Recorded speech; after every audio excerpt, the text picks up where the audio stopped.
안녕하세요. 저는 고현정이라고 합니다. 정말 어처구니 없던 제 이야기 좀 들어주세요. 제 나이 75. 밥보다 약을 더 많이 챙겨 먹어야 하는 나이가 되니 세상 만사가 다 귀찮고 무뎌질 줄 알았어요. 그런데 말이죠. 아직 이 심장이 뜨끈뜨끈하게 뛰고 있다는 걸 얼마 전에야 깨달았답니다. 아주 생각지도 못한 계기 덕분이었죠. 바로 금쪽 같은 제 아들, 딸 녀석들 덕분이었습니다. 그날도 저는 거실 소파에 늘어져 약 먹을 시간을 기다리며 멍하니 텔레비전을 보고 있었어요. 화면 속에서는 막장 드라마 주인공이 제 뺨을 후려치며 울고불고 난리도 아니었죠. 에구, 저 기운의 밭을 갈면 소 한 마리 몫은 하겠다. 혀를 끌끌 차는 순간 요란하게 전화벨이 울렸습니다. 화면에 뜬 아들이라는 두 글자를 보자마자 저는 무릎을 탁 쳤어요. 아이고, 오늘이 바로 그날이구나. 용돈이 입금되는 한 달에 한 번 아들 목소리가 상냥해지는 바로 그날 말입니다. 어머니, 저 기태예요. 별일 없으시죠? 오냐, 아들. 별일은 무슨.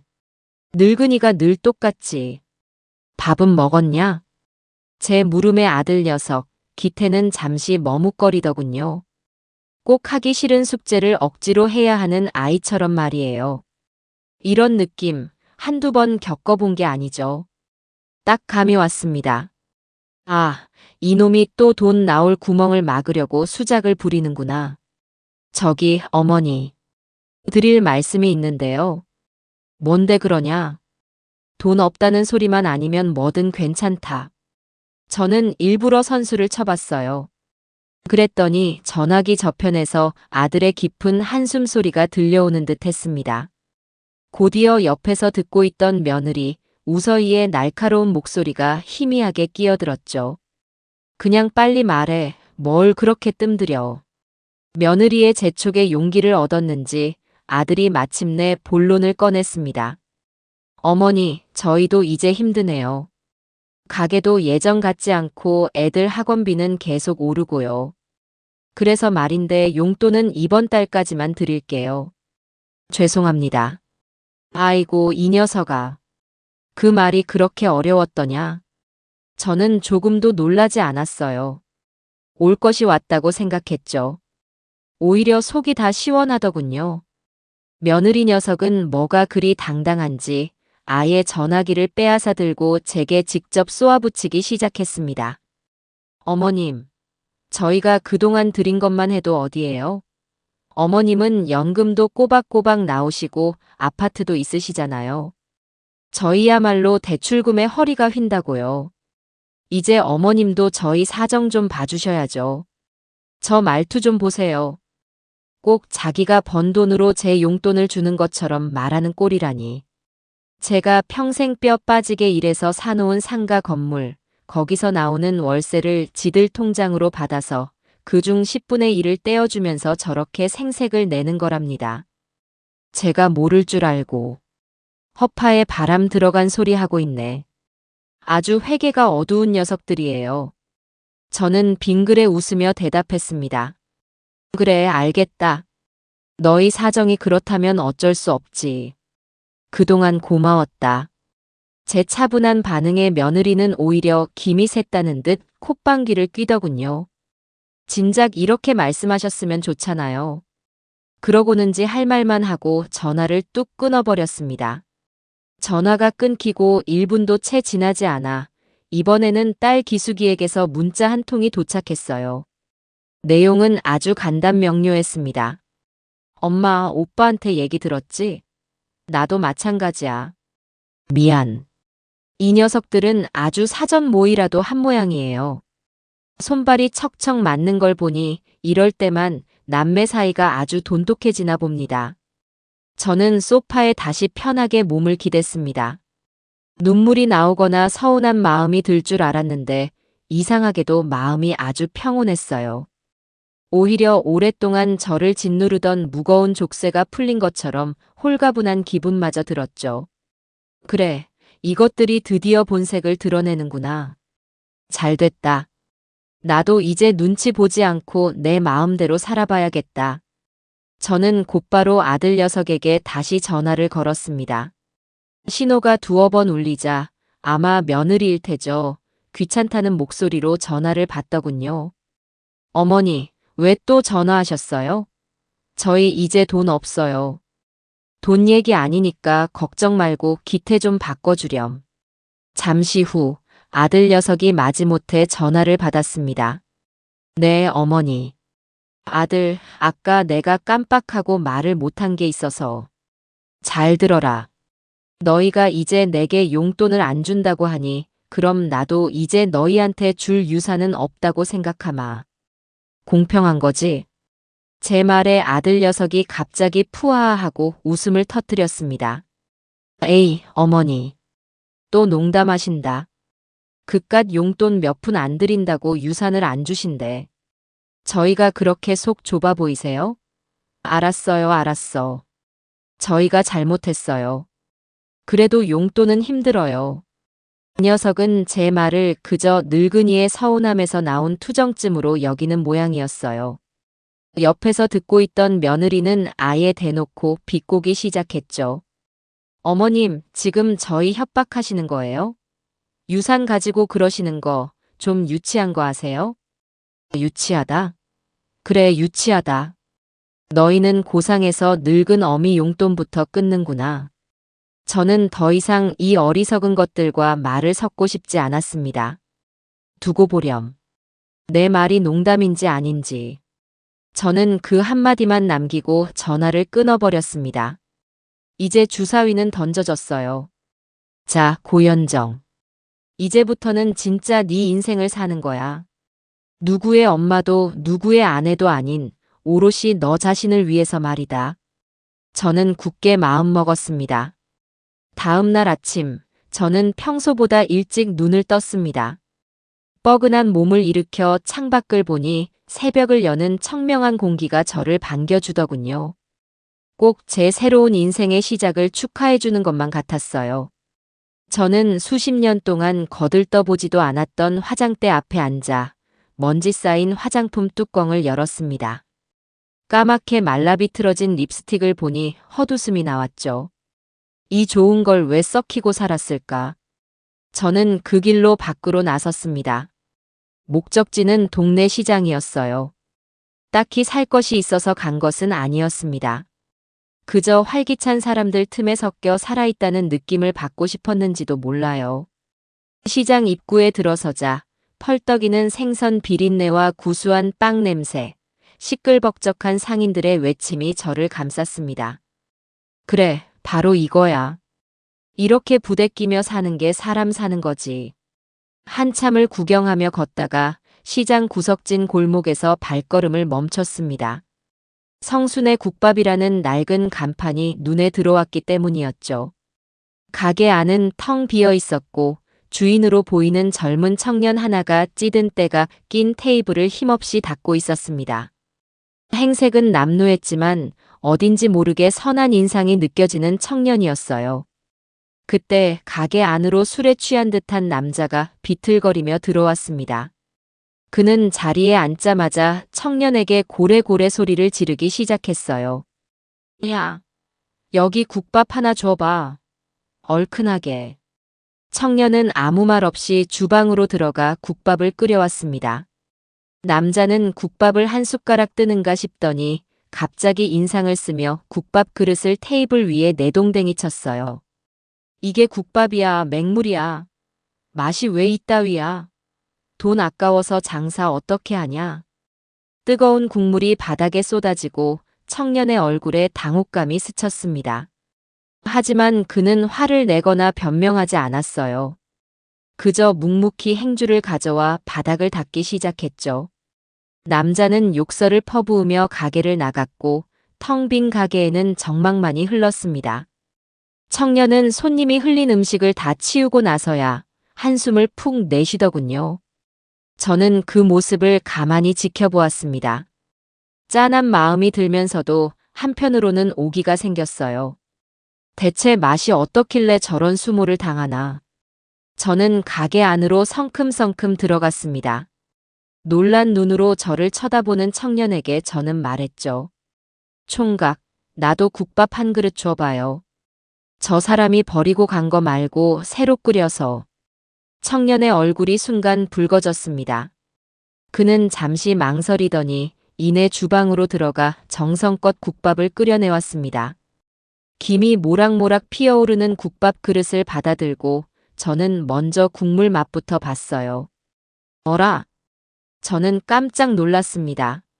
맛이 없는 게 아니었어요. 오히려 아주 깊고 구수한 맛이 났습니다. 고기도 푸짐하게 들어있었고요. 다만 뭔가 2% 부족한 느낌이랄까. 심장은 있는데 뼈가 없는 느낌이었죠. 저는 숟가락을 내려놓고 청년을 쳐다보았습니다. 그는 제 눈치를 살피며 안절부절 못하고 있었어요. 총각, 이름이 뭐야? 박성수라고 합니다. 성수 총각. 이 국밥, 맛이 없는 게 아니야. 아주 정직한 맛이 나네. 근데 말이야, 장사는 그렇게 정직하게만 해서는 안 되는 거야. 제 말에 성수는 고개를 갸웃거렸습니다. 손님 주머니에서 돈을 꺼내려면 말이야. 이 심장을 후벼 파는 맛이 있어야 한다고. 지금 총각 국밥은 그냥 착하기만 해. 맛이 너무 착해 빠졌어. 저는 가방에서 지갑을 꺼내 10,000원짜리 한 장을 테이블 위에 올려놓았습니다. 국밥값이야. 거스름돈은 됐고. 내가 내일 다시 올 테니까 그때까지 이 국밥을 어떻게 하면 더 맛있게 만들 수 있을지 고민 한번 해봐. 그게 총각 숙제야. 저는 그 말을 남기고 가게를 나왔습니다. 뒤에서 성수가 당황하며 저를 부르는 소리가 들렸지만 저는 뒤돌아보지 않았어요. 머릿속에는 온통 재미있는 계획들로 가득 차기 시작했죠. 아들, 딸 녀석에게는 한 푼도 줄 수 없지. 제 피 같은 돈, 저렇게 착하고 어리숙한 청년에게 한번 투자해보는 건 어떨까? 믿져야 본전 아니겠어요? 남편 없이 악착같이 돈 모아서 자식들 키워봤자 다 소용없더라고요. 이제부터는 제 돈, 저를 위해서, 아니, 저를 즐겁게 해줄 이 청년을 위해서 한번 써보렵니다. 세상에서 제일 짜릿한 노후 대책, 바로 남의 자식 키우기 아니겠어요? 호호. 팝콘이나 준비해 두렴 얘들아. 엄마의 화끈한 투자기가 곧 시작될 테니 말이에요. 다음 날, 저는 어제 갔던 그 시장 골목을 다시 찾았습니다. 혹시나 그 젊은 총각이 가게 문을 닫고 야반도주라도 했으면 어쩌나 괜한 걱정을 하면서 말이죠. 다행히 가게는 문을 열었고 성순의 국밥이라는 간판이 어제보다 더 짠하게 저를 반겨주더군요. 가게 안을 슬쩍 들여다보니 그 박성수라는 청년이 커다란 솥 앞에서 땀을 뻘뻘 흘리며 무언가를 열심히 적고 있었습니다. 아마 어제 제가 내준 숙제를 하고 있는 모양이었어요. 저는 슬그머니 가게 안으로 들어갔습니다. 저를 발견한 성수 총각이 화들짝 놀라며 쪼르르 달려왔어요. 아이고 어르신, 또 오셨네요. 숙제는 좀 해봤나? 제 물음에 그는 얼굴을 붉히며 고개를 푹 숙였습니다. 네, 나름대로 이것저것 넣어보고 끓여봤는데 영맛이 나아지질 않네요. 역시 저는 장사 수완이 없나 봅니다. 풀이 죽은 강아지 같은 모습에 저도 모르게 웃음이 나왔습니다. 저 순박한 것 좀 보세요. 요즘 젊은이들 같으면 어제 온 할머니가 뭔데 이래라 저래라야? 하고 기분 나빠할 법도 한데 저렇게 제 말을 곧이곧대로 듣고 밤새 끙끙거린 모양입니다. 기특하기도 하고 안쓰럽기도 했죠. 어디 내가 맛 한번 볼까? 저는 주방으로 성큼성큼 걸어 들어갔습니다. 성수 총각은 당황하며 제 뒤를 따랐고요. 솥뚜껑을 열자 구수한 냄새가 확 풍겨왔습니다. 국자로 국물을 떠서 맛을 보니 어제보다 더 진해지긴 했지만 여전히 밍밍한 느낌을 지울 수가 없었어요. 총각, 여기다가 뭘 더 넣었어? 그게 어르신 말씀 듣고 깊은 맛을 내보려고요. 마늘도 더 넣고 파도 더 넣고 몸에 좋다는 황기랑 대추도 좀 넣어봤습니다. 아이고 이 답답한 양반아. 국밥에 황기랑 대추라니. 이건 국밥이 아니라 보약이잖아요.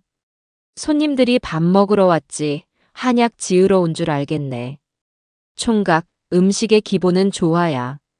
좋은 걸 무작정 때려 넣는다고 맛이 좋아지는 게 아니라고. 이건 국밥이 아니라 그냥 건강한 맹물이야. 제 냉정한 평가에 성수 총각의 어깨가 축 처졌습니다. 저는 혀를 끌끌 차며 팔을 걷어붙였어요.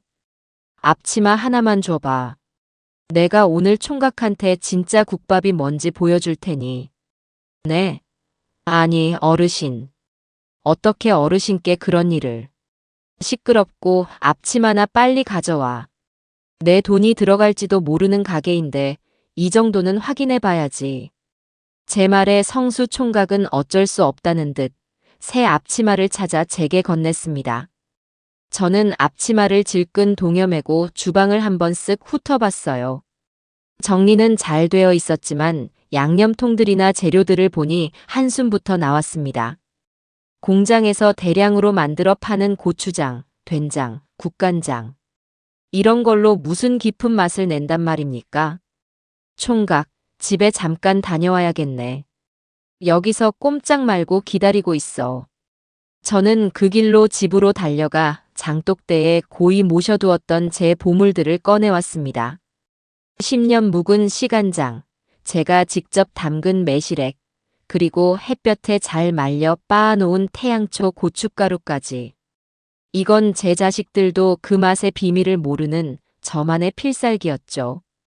이 비싼 것들을 남의 가게에 쓰는 게 맞나 싶기도 했지만 이왕 시작한 거 제대로 해보고 싶다는 오기가 생겼습니다.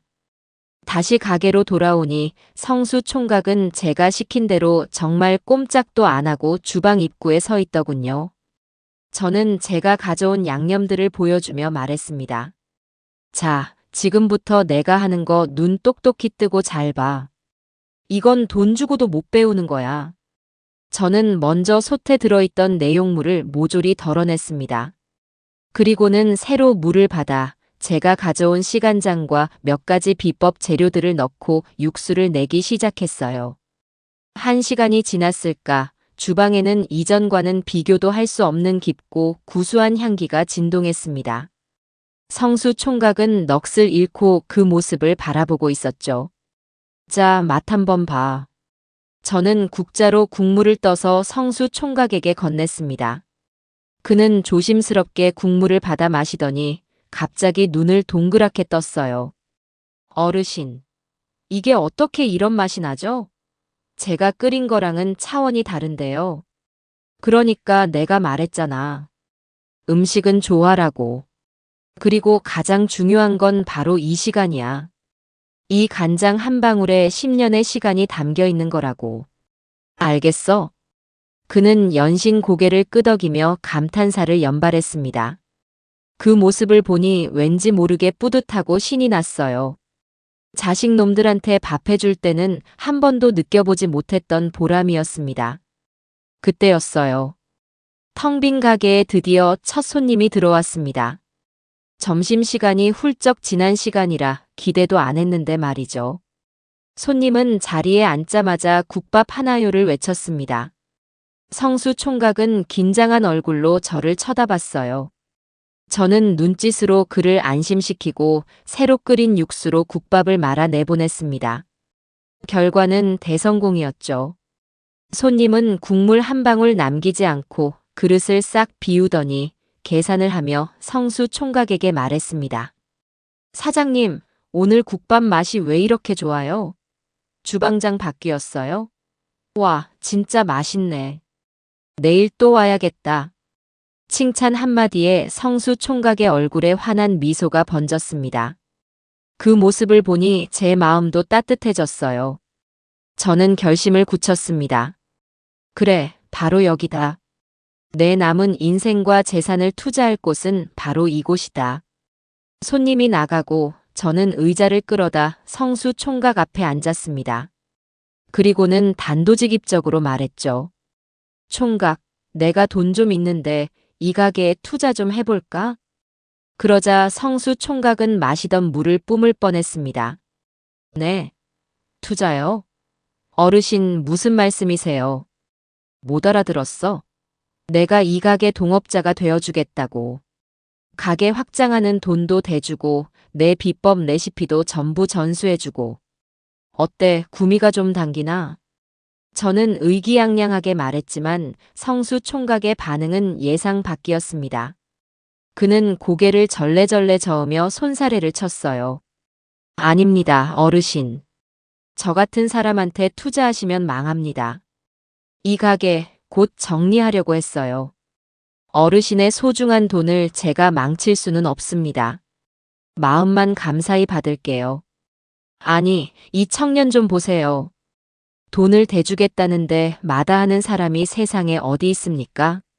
보통은 옳다구나 하고 덥석 물 텐데 말이죠. 그 순박한 거절에 저는 이 청년에 대한 확신이 더 커졌습니다. 그래, 사기꾼이 아니구나. 적어도 내 등쳐먹을 놈은 아니야. 망할지 흥할지는 내가 판단해. 총각은 내 레시피대로 국밥만 열심히 끓이면 되는 거야. 싫어. 싫은 게 아니라 그럴 수는 없습니다. 정말입니다, 어르신. 그는 끝까지 제 제안을 거절했습니다. 저는 더 이상 그를 설득하지 않았어요. 고집이 보통이 아니더군요. 대신 이렇게 말했습니다. 좋아. 그럼 투자는 없던 걸로 하지. 대신 내가 여기서 아르바이트를 좀 해야겠다. 네. 아르바이트요? 그래. 주방 이모. 시급은 최저시급으로 쳐주고. 어때?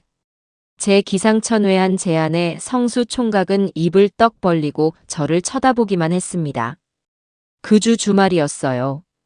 아들 내외가 철딱서니 없이 용돈을 끊겠다고 통보한 이후 처음으로 집에 찾아왔습니다. 아마 제가 진짜로 화가 났는지 아니면 그냥 하는 소리였는지 염탐하러 온 것이겠죠. 며느리 서희는 거실에 들어서자마자 소파에 드러누워 제 집인 양 리모컨부터 찾더군요. 어머님, 주말인데 어디 다녀오세요? 얼굴 보기가 힘드네요. 며느리의 비아냥거림에 저는 웃으며 대답했습니다. 응, 나도 이제 좀 바빠져서. 일 시작했거든. 네. 일을요? 어머님이요? 제 말에 소파에 누워있던 며느리가 벌떡 일어나 앉았습니다. 아들 기태 녀석도 동그래진 눈으로 저를 쳐다봤고요. 아니, 어머니. 그 연세에 무슨 일을 하세요? 어디 다치시기라도 하면 어쩌려고요? 아들 녀석의 걱정하는 듯한 말투에 코웃음이 나왔습니다. 제 건강이 걱정되는 게 아니라 제 병원비가 걱정되는 것이겠죠. 걱정 마라. 힘든 일 아니야. 그냥 식당 주방에서 좀 거들어주는 거니까. 식당이요? 이번에는 며느리가 끼어들었습니다. 그녀의 눈빛에는 경멸과 호기심이 뒤섞여 있었어요. 어머님, 어느 식당인데요? 설마 그 허름한 국밥집이에요? 동네 아줌마들이 그러던데 어머님이 매일 거기 출근하신다고요. 소문 한번 빠르기도 하지. 저는 순순히 인정했습니다. 응, 맞아. 성순의 국밥집. 거기 주방 이모로 취직했어. 제 대답에 아들 내외는 서로를 쳐다보며 기가 막힌다는 표정을 지었습니다. 며느리 서희는 참지 못하고 쏘아붙이더군요. 어머님, 제정신이세요? 어떻게 그런 데서 일을 하세요? 저희 체면도 좀 생각해 주세요. 남들이 알면 저희가 어머님 용돈도 안 들여서 식당일 나간다고 욕할 거 아니에요. 욕 좀 먹으면 어떠냐? 사실인데. 너희가 용돈 안 줘서 나 일하는 거 맞잖아. 제 반격에 며느리는 말문이 막혔는지 입술만 달싹거렸습니다. 이번에는 아들 녀석이 나섰어요. 그는 제 옆에 바싹 다가앉으며 은밀한 목소리로 말했습니다. 어머니, 솔직히 말씀해 보세요. 그 국밥집 청년한테 돈이라도 주신 거예요? 어머니, 그 나이에 사기당하시려고요? 요즘 젊은 것들이 얼마나 영악한데요. 불쌍한 척 접근해서 등쳐먹는 놈들이 한둘인 줄 아세요? 사기. 사기는 너희가 나한테 치고 있는 게 사기 아니냐? 내 상가 월세 받아먹으면서 용돈 한 푼 못 주겠다고 버티는 게 사기지. 제 말에 아들 녀석의 얼굴이 울그락불그락해졌습니다. 어머니, 어떻게 말씀을 그렇게 하세요? 저희가 그 돈 저희 좋자고 썼어요? 다 손주들 학원비랑 생활비로 나간 거잖아요. 저희가 제일 안전한 투자처잖아요. 드디어 본심이 나왔네요. 안전한 투자처라. 너희 같은 밑 빠진 독에 물 붓는 게 어떻게 안전한 투자란 말이냐? 저는 자리에서 일어나 부엌으로 향했습니다. 더 이상 이 녀석들과 실랑이 하고 싶지 않았어요. 쓸데없는 소리 그만하고 밥이나 먹고 가거라. 너희가 좋아하는 갈비찜 해놨다. 제 말에 아들 내외는 언제 그랬냐는 듯 표정을 바꾸고 식탁에 앉았습니다. 그리고는 허겁지겁 갈비찜을 먹어치우기 시작했죠. 그 모습을 보니 왠지 모르게 성수 총각의 얼굴이 떠올랐습니다. 제 국밥 국물 한 모금에 감동하던 그 순수한 얼굴이 말이죠. 그래요, 저는 이미 알고 있었습니다. 제 진짜 아들이 누구인지. 아니, 제가 앞으로 진짜 아들로 삼고 키워야 할 사람이 누구인지를 말입니다. 며칠 뒤 성수 총각은 제 손에 들린 커다란 보따리를 보고 어쩔 줄 몰라 했습니다. 어르신, 정말 이렇게까지 안 하셔도 되는데. 저는 아랑곳하지 않고 보따리를 주방 식탁 위에 풀어놓았죠. 보따리 안에는 제가 밤새 만든 각종 양념장과 장아찌들이 가득했습니다. 이건 단순한 반찬이 아니었어요. 앞으로 성순의 국밥을 이 동네 최고의 맛집으로 만들어줄 저의 비밀 병기들이었죠. 총각, 내가 주방 이모로 일하는 이상, 이 주방의 규칙은 내가 정해. 앞으로 식당에서 쓰는 모든 양념과 반찬은 내가 만든다. 총각은 내가 시키는 대로 국밥만 맛있게 끓이면 돼. 알았어? 제 단호한 선언에 성수 총각은 더 이상 아무 말도 하지 못하고 고개만 끄덕였습니다. 그렇게 저의 본격적인 투자가 시작되었습니다. 투자의 시작은 돈이 아니었어요.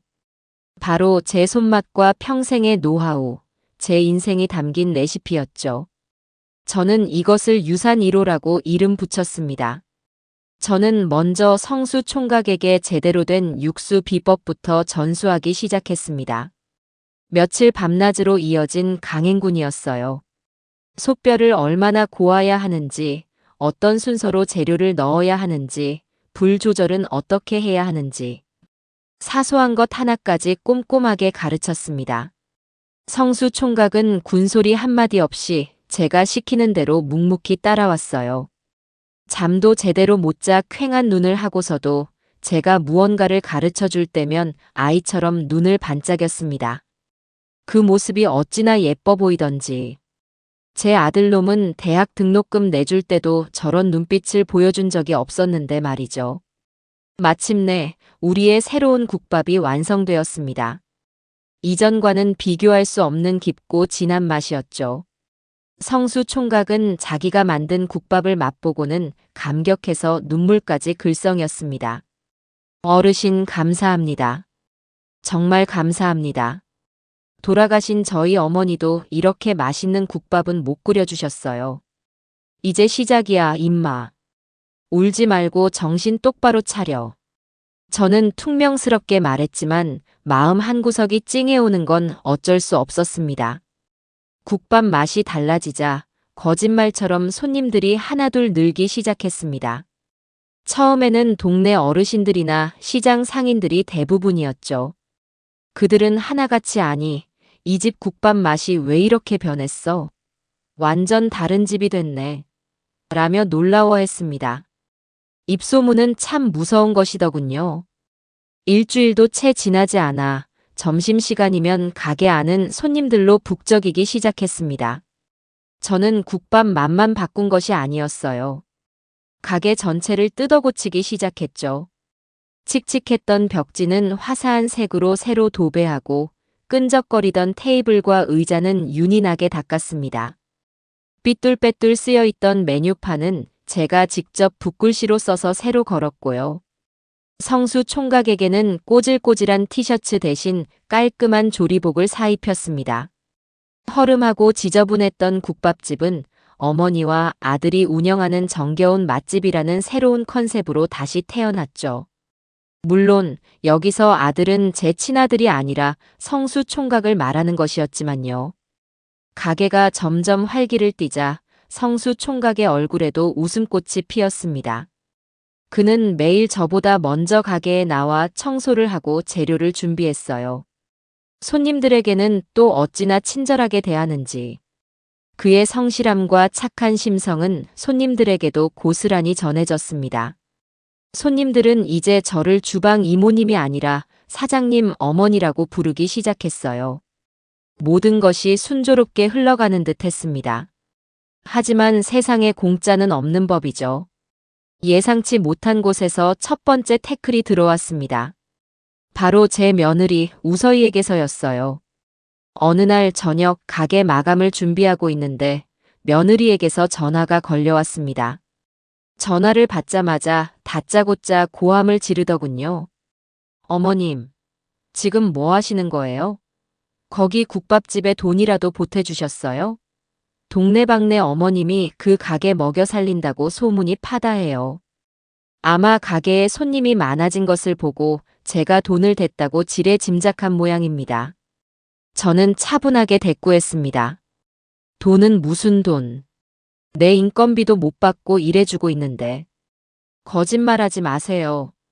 돈도 안 줬는데 가게가 그렇게 잘 될 리가 없잖아요. 저희한테 줄 돈은 없다면서 남의 자식한테는 돈이 막 나가시나 봐요. 어머님, 정말 저희한테 어떻게 이러실 수 있어요? 며느리의 목소리에는 서운함이 아니라 당연히 자기 것이라고 생각했던 무언가를 빼앗긴 사람의 분노가 담겨 있었습니다. 그 속내가 너무 빤히 보여서 헛웃음이 나왔어요. 애미야, 내가 한 가지만 묻자. 내가 내 돈으로 내 아들 밥을 사주든 남의 아들 가게를 차려주든 그게 너랑 무슨 상관이니? 상관이 왜 없어요? 어머님 돈이 그냥 어머님 돈이에요. 그 돈 나중에 다 저희가 물려받을 돈이잖아요. 저희 유산을 왜 어머님 마음대로 남한테 쓰세요? 드디어 이실직고를 하네요. 제가 아니라 제 돈이 자기들 것이라고 생각하고 있었던 겁니다. 저는 더 이상 이 어리석은 며느리와 말을 섞고 싶지 않았습니다. 잘 들어라. 이제 거긴 그냥 국밥집이 아니라 내 사업장이야.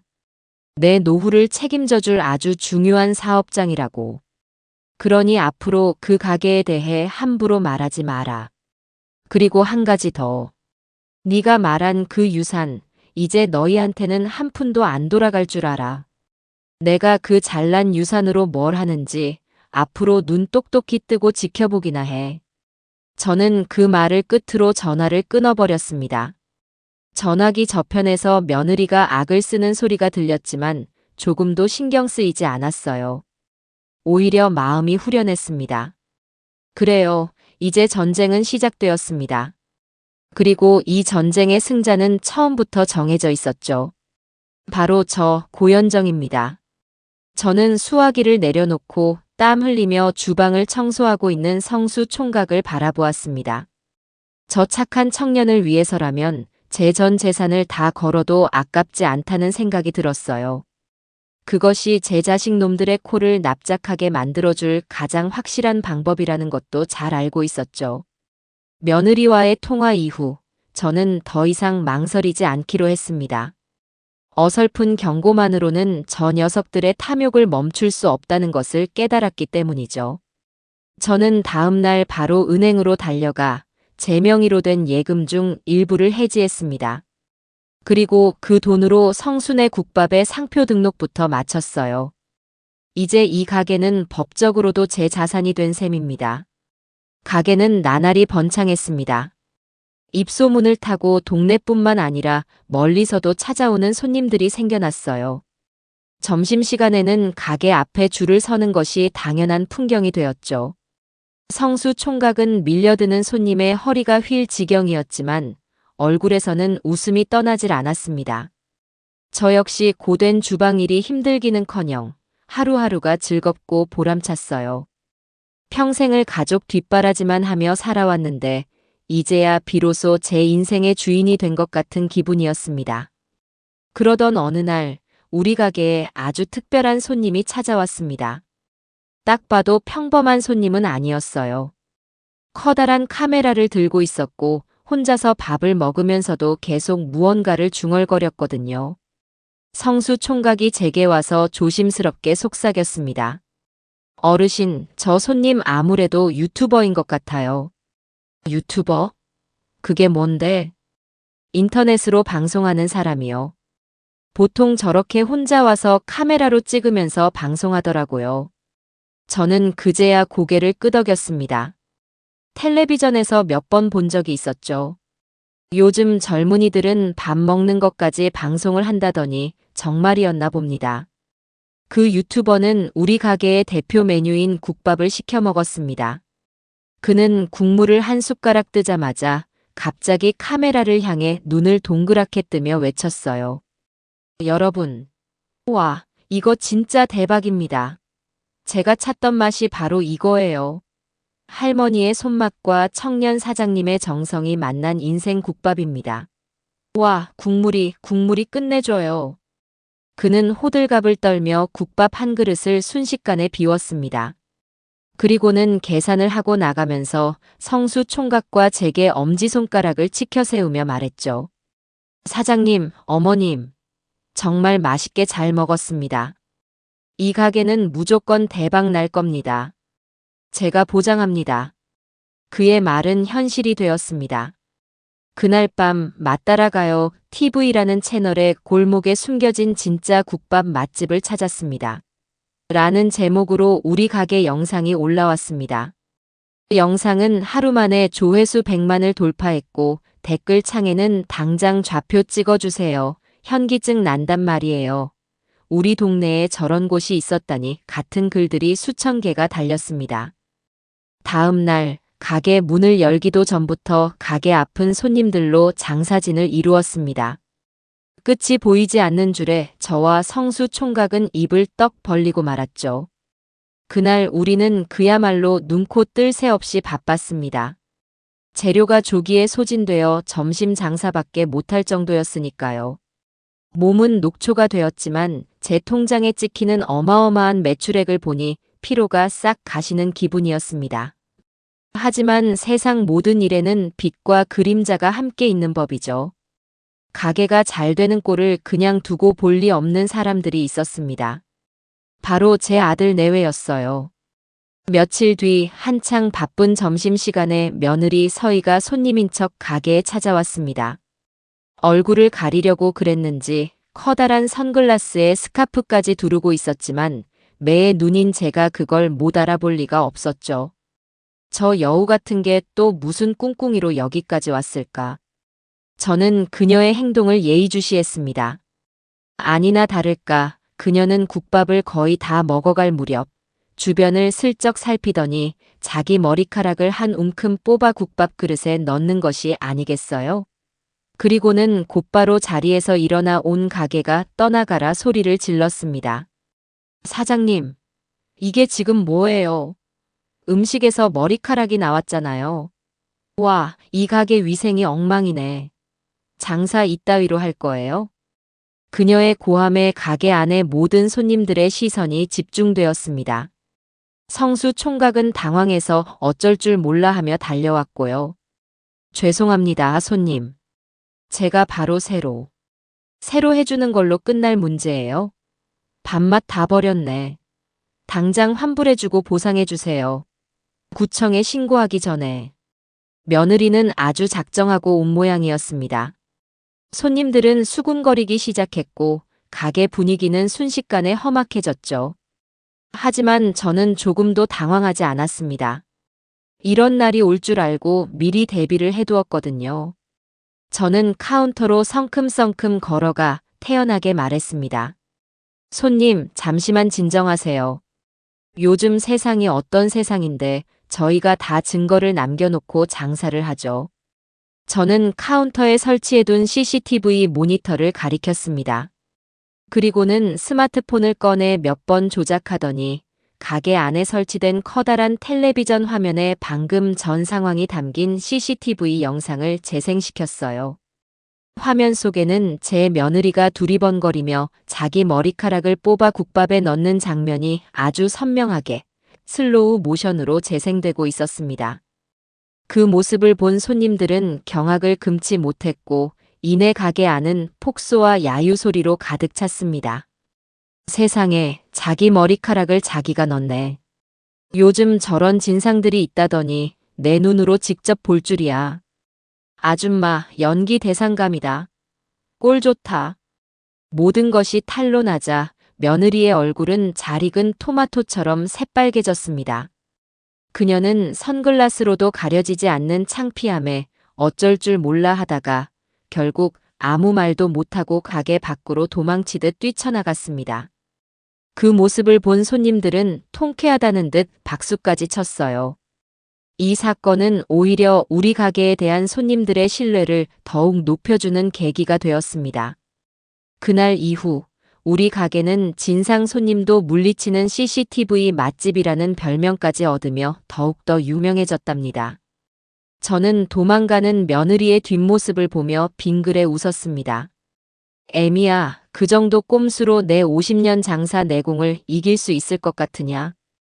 이건 그냥 맛보기에 불과하단다. 앞으로 내가 니들한테 보여줄 세상은 훨씬 더 맵고 짜릿할 테니 단단히 각오하는 게 좋을 거야. 제 통쾌한 반격은 이제 막 시작되었을 뿐이니까요. 며느리 녀석이 머리카락 소동을 버리고 꽁지가 빠져라 도망친 그날 밤, 저는 모처럼 발을 뻗고 아주 편안하게 잠이 들었습니다. 남의 속을 시원하게 긁어주는 것만큼 좋은 수면제는 없더라고요. 하지만 제 평화는 그리 오래 가지 않았습니다. 바로 다음 날, 이번에는 아들 녀석, 김기태가 나설 차례였나 봅니다. 점심 장사가 끝나고 한숨 돌리려는데 멀끔하게 양복을 차려입은 아들 녀석이 가게 문을 빼꼼 열고 들어오더군요. 어머니, 장사는 좀 어떠세요? 그 녀석 손에는 피로회복제 한 상자가 들려 있었습니다. 아이고, 해가 서쪽에서 뜨겠네. 평생 제게 뭘 사다 바친 적이 없는 녀석인데 말이죠. 딱 보니 어제 제 마누라가 저지른 깽판을 수습하고 제 마음을 떠보러 온 것이 분명했습니다. 꿍꿍이가 훤히 보이는 그 모습에 저는 속으로 혀를 찼습니다. 네가 웬일이냐 여기까지 다 오고. 가게에 CCTV 설치했는지 확인하러 왔냐? 제 직설적인 물음에 아들 녀석의 얼굴이 살짝 굳어졌습니다. 에이, 어머니. 농담도 참. 그냥 어머님 힘드실까봐 걱정돼서 와봤죠. 이거라도 드시고 하세요.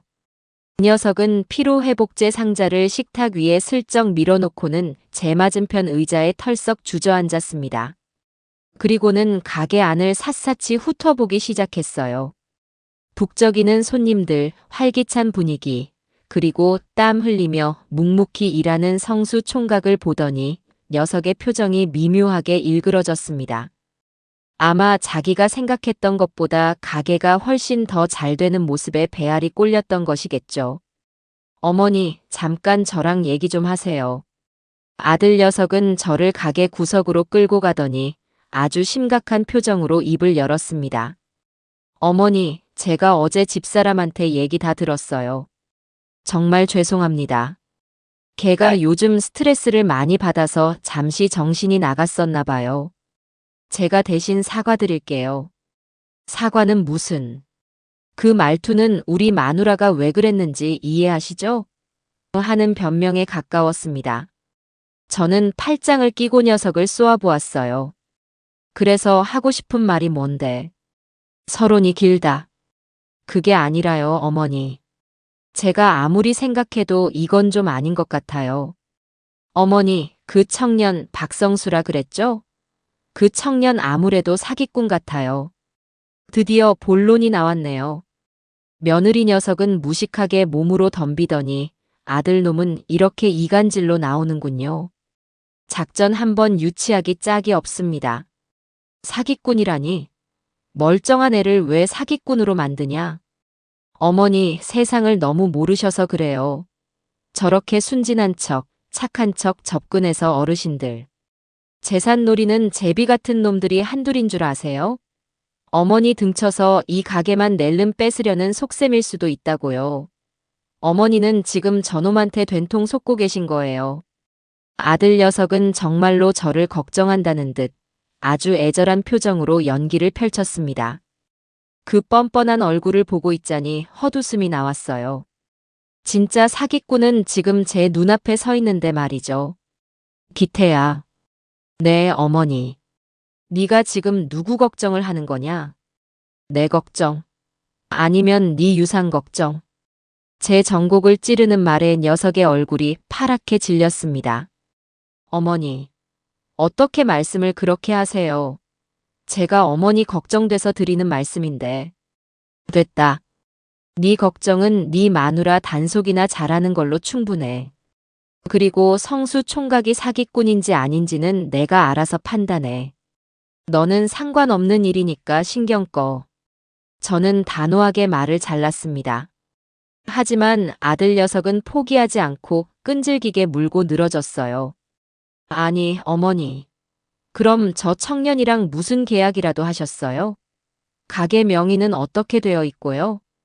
어머니 돈이 얼마나 들어갔는지 장부 같은 건 확인해 보셨냐고요. 그러다 저놈이 가게 돈 다 빼돌려서 도망가면 어쩌시려고 그래요? 아이고, 저 좀 보세요. 제가 평생 장사만 하고 살아서 법이나 계약 같은 건 하나도 모를 거라고 생각하는 모양입니다. 저를 아주 우습게 봐도 단단히 우습게 보고 있는 거죠. 저는 기다렸다는 듯 카운터 서랍에서 서류 봉투 하나를 꺼내 아들 녀석 눈앞에 탁 던졌습니다. 이게 뭐냐고? 네가 그렇게 궁금해하는 계약서다. 눈 있으면 똑똑히 한번 읽어봐. 아들 녀석은 의심스러운 눈초리로 봉투를 열어 서류를 꺼내 들었습니다. 그것은 저와 성수 총각이 함께 작성한 동업 계약서였어요. 며느리 녀석이 가게에 다녀간 그날 밤, 저는 혹시 모를 사태에 대비해 평소 알고 지내던 변호사 사무실에 찾아가 정식으로 계약서를 작성하고 공증까지 받아두었던 겁니다. 계약서 내용을 확인한 아들 녀석의 얼굴이 점점 하얗게 굳어갔습니다. 이게 뭐예요? 갑 고현정은 을 박성수에게 성순의 국밥의 운영 자금 및 비법 레시피를 투자하고 가게의 모든 자산 소유권과 상표권은 갑에게 귀속된다. 수익은 5대5로 배분하며 을은 매월 회계장부를 갑에게 보고할 의무를 진다. 그 녀석은 믿을 수 없다는 듯 계약서 조항들을 소리내어 읽었습니다.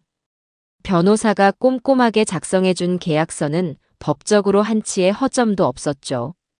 어때? 이제 좀 안심이 되냐? 나는 투자자, 성수 총각은 전문 경영인. 우리는 아주 공적인 비즈니스 파트너 관계란다.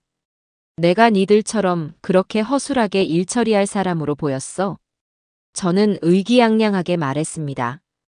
아들 녀석은 계약서를 든 채 부들부들 떨며 아무 말도 하지 못했어요. 자기가 꾸민 계략이 너무나도 완벽하게 막혀버리자 충격이 컸던 모양입니다. 그리고 한 가지 더 좋은 소식을 알려주지. 저는 여기서 멈추지 않고 결정타를 날리기로 했습니다. 가게가 너무 잘 돼서 말이야, 확장을 좀 해야겠어. 마침 옆 가게가 비어 있더라고. 내가 오늘 계약하고 왔다. 네. 확장이요? 그래. 너희한테 줄 유산 2호가 투입될 예정이란다.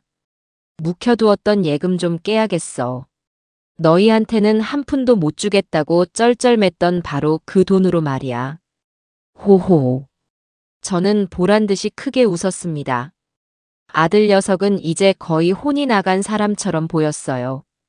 그는 더 이상 아무런 반박도 하지 못하고 제가 잠시 머리가 아파서요라는 말만 중얼거리며 꽁무니를 빼더군요. 도망치듯 가게를 나가는 녀석의 축 처진 어깨를 보니 어찌나 속이 시원하던지 묵은 체증이 쑥 내려가는 기분이었습니다. 다음 날 저는 곧바로 확장 공사에 들어갔습니다. 옆 가게와의 벽을 허물고 테이블을 더 들여놓고 주방도 더 넓고 쾌적하게 만들었죠. 그리고 가게 전면에는 아주 커다란 현수막을 내걸었습니다. 고현정 여사의 통 큰 유산 2호 투자. 성순의 국밥 확장 이전 대축제. 지나가는 동네 사람들 모두가 볼 수 있도록 아주 큼지막하고 샛노란 글씨로 말이죠. 이제 제 자식 놈들은 제 계획이 단순한 홧김에 하는 농담이 아니라는 사실을 깨닫고 진짜 공포를 느끼기 시작했을 겁니다. 그래요. 이제부터가 진짜 시작입니다. 너희가 그토록 소중하게 생각하는 그 유산이라는 것이 너희 손에 닿지 않는 곳에서 얼마나 화려하게 꽃 피울 수 있는지 제가 똑똑히 보여줄 테니까요. 기대하렴, 얘들아. 엄마의 투자는 이제 막 시동을 걸었을 뿐이란다. 아들 녀석의 걱정하는 척 작전마저 처참하게 실패로 돌아가자 저희 집안의 악의 축인 아들 내외는 새로운 전략을 짜낸 모양입니다. 이번에는 딸 기숙이를 저희 가게에 투입하기로 결정했나 봐요. 며느리처럼 대놓고 깽판을 치지도 아들처럼 어설프게 머리를 굴리지도 못하는 순한 딸을 이용해 내부에서부터 저와 성수 총각을 흔들어 보겠다는 속셈이었겠죠. 며칠 뒤 딸 기숙이가 잔뜩 멋을 부린 어색한 차림으로 가게에 나타났습니다. 엄마, 일하는데 힘들지 않아? 내가 좀 도와주러 왔어. 그녀는 제게 윙크를 하며 살갑게 굴었지만 그 눈빛은 불안하게 흔들리고 있었습니다. 딱 보니 오빠 내외의 등살에 못 이겨 억지로 끌려온 것이 분명했어요. 저는 그 속내를 모르는 척 반갑게 딸을 맞았습니다. 아이고, 우리 딸이 웬일이야. 엄마 일하는데 와주고. 기특하네. 그럼 엄마가 이렇게 고생하는데 딸이 당연히 와봐야지. 뭘 도우면 될까? 나 설거지 잘하는데. 기숙이는 서툰 솜씨로 앞치마를 두르고는 곧장 주방으로 향했습니다. 하지만 평생 물 한 방울 안 묻히고 살아온 애가 뭘 알겠어요. 그릇을 깨먹는 건 예사고 퐁퐁 거품을 온 사방에 튀기며 난리를 쳤습니다. 그 모습에 성수 총각은 안절부절 못하며 기숙이의 뒤를 졸졸 따라다니며 수습하기 바빴죠. 저는 그 꼴을 가만히 지켜보았습니다. 그래, 어디 한번 해봐라. 니들 얕은 꾀에 내가 넘어갈 것 같으냐. 저는 기숙이가 무슨 목적으로 이곳에 왔는지 다 알고 있었습니다.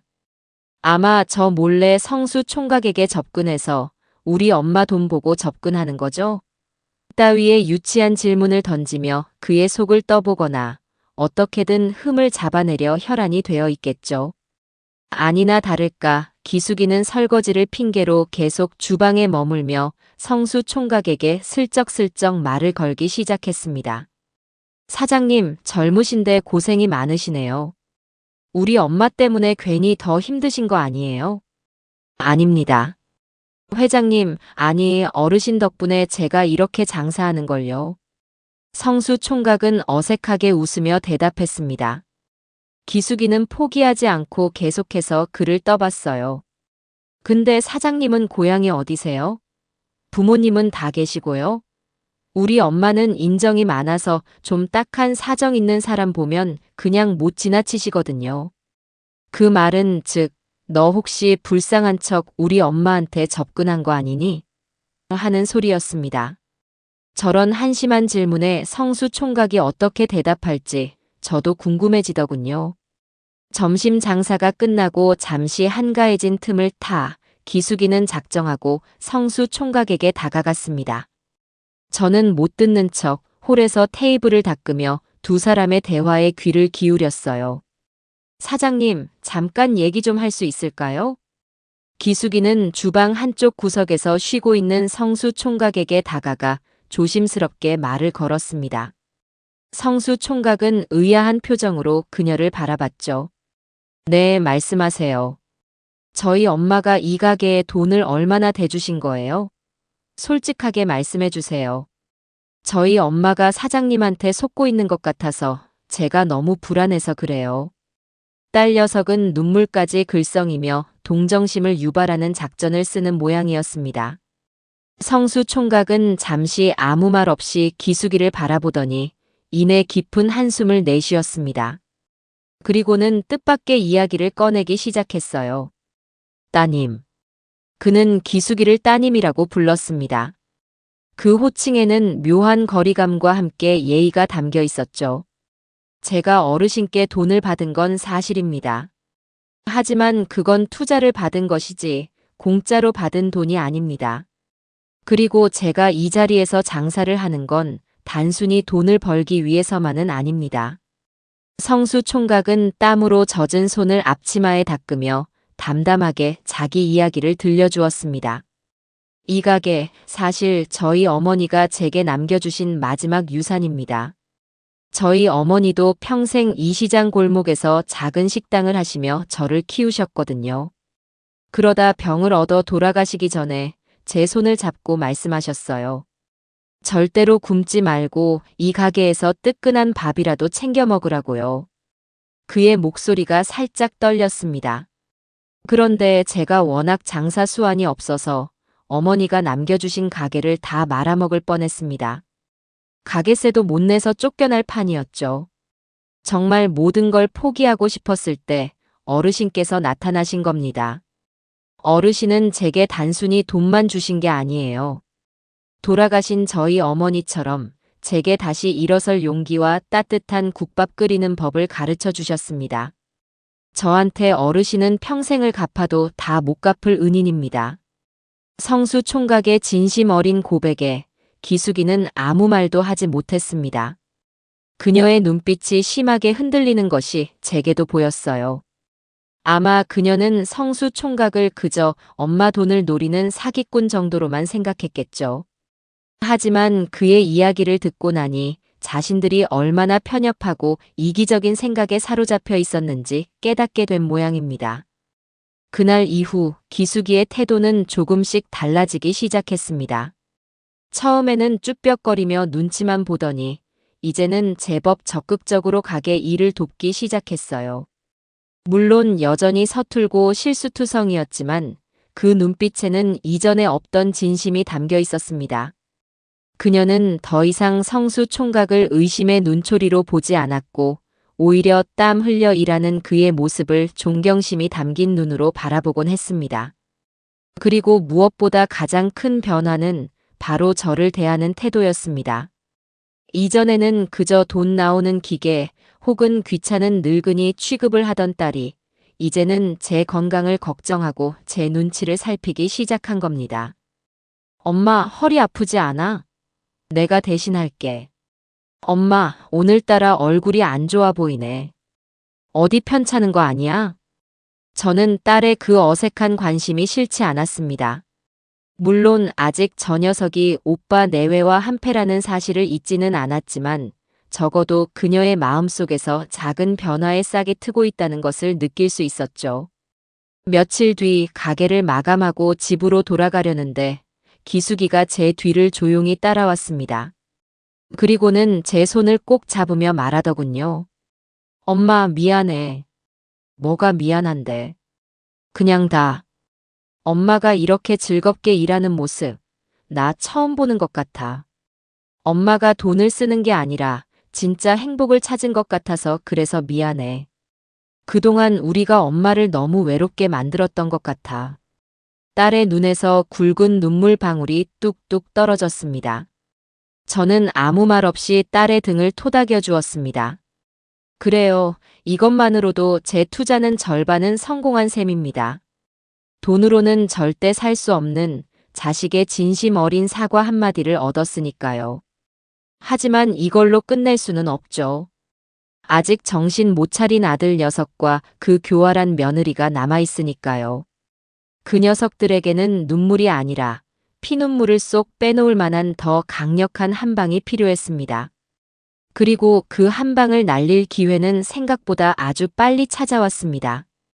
딸 기숙이의 마음이 돌아선 것을 눈치챈 아들 내외는 이제 더 이상 기다릴 여유가 없다고 판단한 모양입니다. 그들의 찌질한 방해 공작은 드디어 클라이맥스를 향해 치닫기 시작했어요. 이번에 그들이 꾸민 계략은 이전과는 차원이 다른 아주 교활하고 악랄한 방법이었습니다. 바로 방송을 이용하는 것이었죠. 아들 녀석에게는 인터넷으로 개인 방송을 하는 지인이 하나 있었습니다. 주로 식당이나 가게들의 비리를 폭로하거나 자극적인 루머를 퍼뜨려 조회수를 올리는 질이 좋지 않은 유튜버였죠. 아들 내외는 그 유튜버를 섭외해 저희 가게를 망하게 할 음모를 꾸몄습니다. 착한 청년 사장님의 두 얼굴. 사실은 할머니의 전 재산을 노린 사기꾼이었다. 뭐 이런 식의 자극적인 제목으로 몰래카메라 방송을 기획한 겁니다. 손님으로 위장의 가게에 잠입한 뒤 미리 준비한 각본대로 저와 성수 총각을 악덕 업주와 사기꾼으로 몰아가려는 속셈이었죠. 이 모든 계획을 저는 어떻게 알았을까요? 바로 제 딸 기숙이 덕분이었습니다. 양심의 가책을 느낀 기숙이가 오빠 내외의 대화를 몰래 녹음해서 제게 가져온 겁니다. 엄마, 오빠랑 올케가 정말 미쳤나 봐. 이런 짓까지 꾸미고 있어. 엄마, 이 방송 나가면 우리 가게 정말 큰일 나는 거 아니야? 어떡해? 기숙이는 울먹이며 제게 녹음 파일을 들려주었습니다. 녹음 파일 속에서 제 아들과 며느리는 방송을 어떻게 조작할지에 대해 아주 신나게 떠들고 있었어요. 저는 그 내용을 들으며 분노하기보다는 오히려 웃음이 나왔습니다. 아이고, 이 어리석은 것들아. 니들 머리 꼭대기에는 이 늙은 엄마가 앉아 있단다. 저는 딸을 안심시켰습니다. 걱정 마라. 위기는 곧 기회라고 했어. 이건 하늘이 우리 가게를 전국구 스타로 만들어주려고 주신 기회야. 너는 그냥 아무것도 모르는 척 평소처럼 행동하기만 하면 돼. 저는 그들의 계획을 역이용하기로 마음먹었습니다. 이왕 판이 깔린 거 저도 배우가 되어 제대로 한번 놀아보기로 한 거죠. 방송 당일 가게 안은 평소와 다름없이 손님들로 붐볐습니다. 잠시 후 아들 녀석의 지인이라는 그 유튜버가 요란한 복장을 하고 카메라를 든 채 가게 안으로 들어왔습니다. 그는 자리에 앉자마자 카메라를 향해 떠들기 시작했어요. 네, 시청자 여러분. 김탐정의 진실폭로 김탐정입니다. 제가 오늘 제보를 하나 받고 이 시장 골목의 작은 국밥집에 찾아왔는데요. 이곳이 바로 순진한 할머니의 재산을 등쳐먹는 악랄한 청년 사장님이 운영하는 곳이라고 합니다. 과연 그 소문이 사실인지 오늘 제가 낱낱이 파헤쳐 보도록 하겠습니다.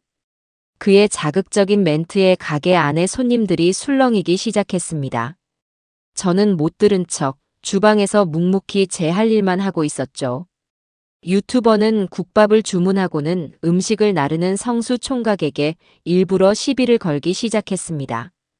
사장님, 이 국밥 위생적으로 만든 거 맞아요? 고기 원산지는 어디고요? 이거 혹시 유통기한 지난 재료 쓰는 거 아니에요?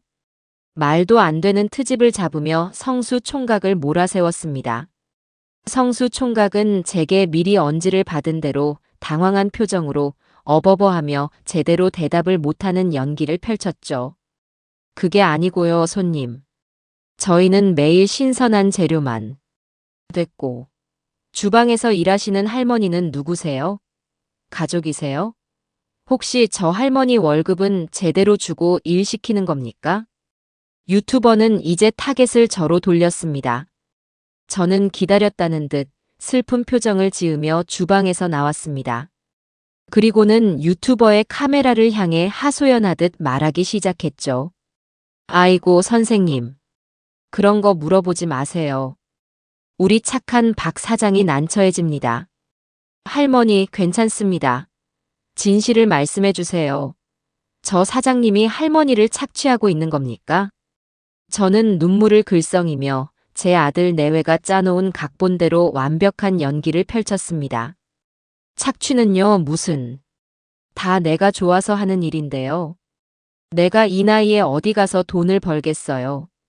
우리 박 사장이 걷어준 것만 해도 고맙죠. 그런데 내가 이 가게에 내 전 재산을 다 걸어서 우리 박 사장, 절대로 나를 배신하면 안 되는데 아이고 내 팔자야. 저는 일부러 전 재산이라는 단어를 강조하며 바닥에 주저앉아 대성통곡하는 연기를 했습니다. 제 신들린 연기에 가게 안은 순식간에 숙연해졌고 유튜버는 옳다구나 하는 표정으로 카메라를 제게 바싹 들이밀었죠. 그의 방송 채팅창은 저런 악마 같은 놈. 할머니 너무 불쌍해요. 같은 글들로 도배되고 있었습니다. 모든 것이 그들의 계획대로 흘러가는 듯 했습니다. 방송 말미 유튜버는 의기양양하게 카메라를 보며 클로징 멘트를 날렸습니다. 네, 시청자 여러분. 보셨습니까? 이 모든 것이 저 순진한 할머니의 재산을 노린 저 파렴치한 청년 사장의 사기극이었습니다. 경찰에 신고해서 저런 악덕 업주는 바로 그 순간이었습니다. 저는 울음을 뚝 그치고 자리에서 벌떡 일어났습니다. 그리고는 유튜버의 손에 들려있던 마이크를 낚아채 온 가게가 떠나가라 외쳤습니다. 맞아요. 여러분, 이 모든 건 사기극입니다. 하지만 그 사기극의 주인공은 우리 박 사장이 아니라 바로 제 아들 김기태와 며느리 우서희가 제 유산을 노리고 꾸민 더러운 사기극입니다. 제 선언의 가게 안의 모든 사람들과 방송을 보던 수만 명의 시청자들이 충격에 빠졌습니다. 유튜버는 당황해서 어버버하며 마이크를 다시 뺏으려 했지만 저는 그를 가볍게 밀쳐내고 말을 이어갔습니다. 여기 그 증거가 있습니다. 저는 품속에서 딸 기숙이가 가져다준 녹음기를 꺼내 가게 스피커에 연결했습니다. 가게 안에는 제 아들과 며느리 그리고 유튜버가 이 방송을 어떻게 조작할지 의논하는 대화 내용이 아주 생생하게 울려 퍼졌습니다. 그 할망구 전 재산이라는 말에 눈 돌아가서 연기 작살날걸. 박성수 걔는 어리바리해서 우리가 몰아세우면 아무 말도 못할 거야. 완전 범죄지, 완전 범죄.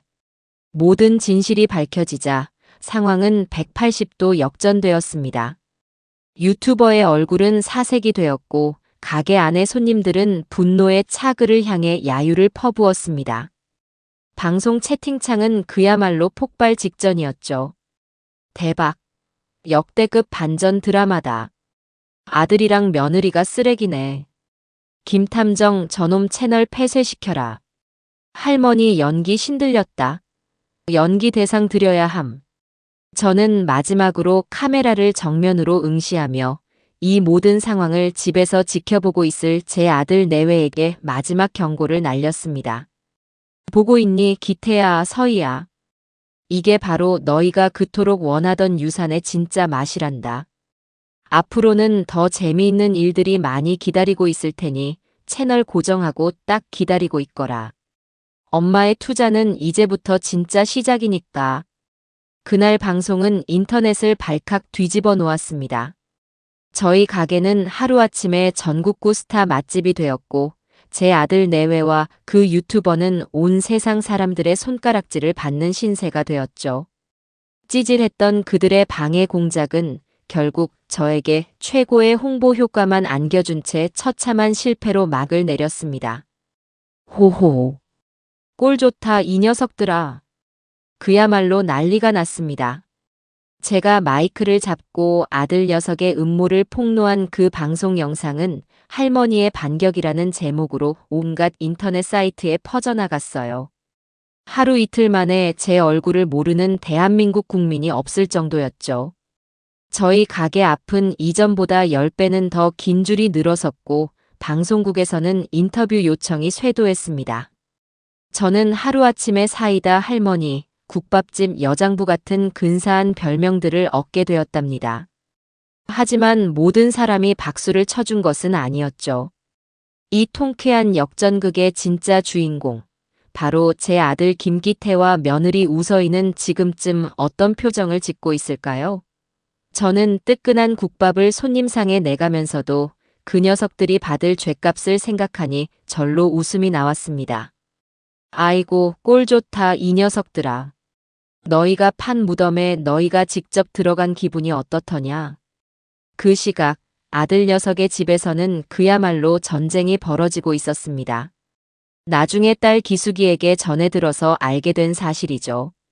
방송이 끝나자마자 며느리 서희는 이성을 잃고 아들 녀석의 뺨을 후려쳤다고 합니다. 이게 다 너 때문이야. 이 무능한 인간아. 뭐? 내가 뭘? 너는 가만히 있었어? 머리카락은 네가 넣었잖아. 그럼 어떡해? 누가 먼저 어머니 용돈 끊자고 바람을 넣었는데. 네가 시작했잖아. 시작은 네가 했지. 옆에서 계속 돈 아깝다고 어머님 돈 우리가 관리해야 한다고 부추긴 게 누군데. 두 사람은 서로에게 책임을 떠넘기며 집안이 떠나가라 소리를 질렀다고 해요. 평소에는 유산이라는 공동의 목표 아래 찰떡궁합을 자랑하던 부부였지만 그 목표가 산산조각 나작켜켜이 쌓여있던 서로에 대한 불만과 경멸이 한꺼번에 터져 나온 겁니다. 며느리는 아들의 멱살을 잡고 흔들며 악을 썼다고 합니다. 어떻게 네 친구라는 놈이 그따위로 허술하게 일을 처리해. 녹음 당할 줄도 모르고. 아주 쌍으로 멍청이들이야. 그럼 넌 얼마나 잘났는데. CCTV에 떡하니 찍혀서 온 동네 망신은 다 시켜놓고. 그들의 추악한 싸움은 밤늦도록 계속되었습니다. 그들에게는 이제 반성이나 후회 같은 감정은 남아있지 않았어요. 오직 누구 때문에 이 지경이 되었나를 따지는 꼴 사나운 책임 전가만이 남아있을 뿐이었죠. 진짜 비극은 다음 날부터 시작되었습니다. 온 세상에 얼굴과 이름이 팔린 그들에게 사회적 심판이라는 것이 얼마나 무서운지 깨닫게 된 겁니다. 아들 녀석은 작은 인쇄소를 운영하고 있었는데 아침에 출근하자마자 직원들이 수군거리는 소리를 들어야 했습니다. 사장님, 어제 방송 나온 거 맞죠? 어떻게 자기 어머니한테 그런 짓을 진짜 사람 무섭다. 직원들의 경멸 어린 시선에 아들은 고개도 들지 못했습니다. 진짜 문제는 거래처에서 터졌죠. 그날 오전에만 3군데의 거래처에서 계약을 취소하겠다는 전화가 걸려왔다고 합니다. 김 사장, 미안하지만 이번 건은 없던 걸로 합시다. 어떻게 부모님한테 사기치는 사람이랑 믿고 거래를 하겠나. 우리 회사 이미지가 뭐가 되겠어.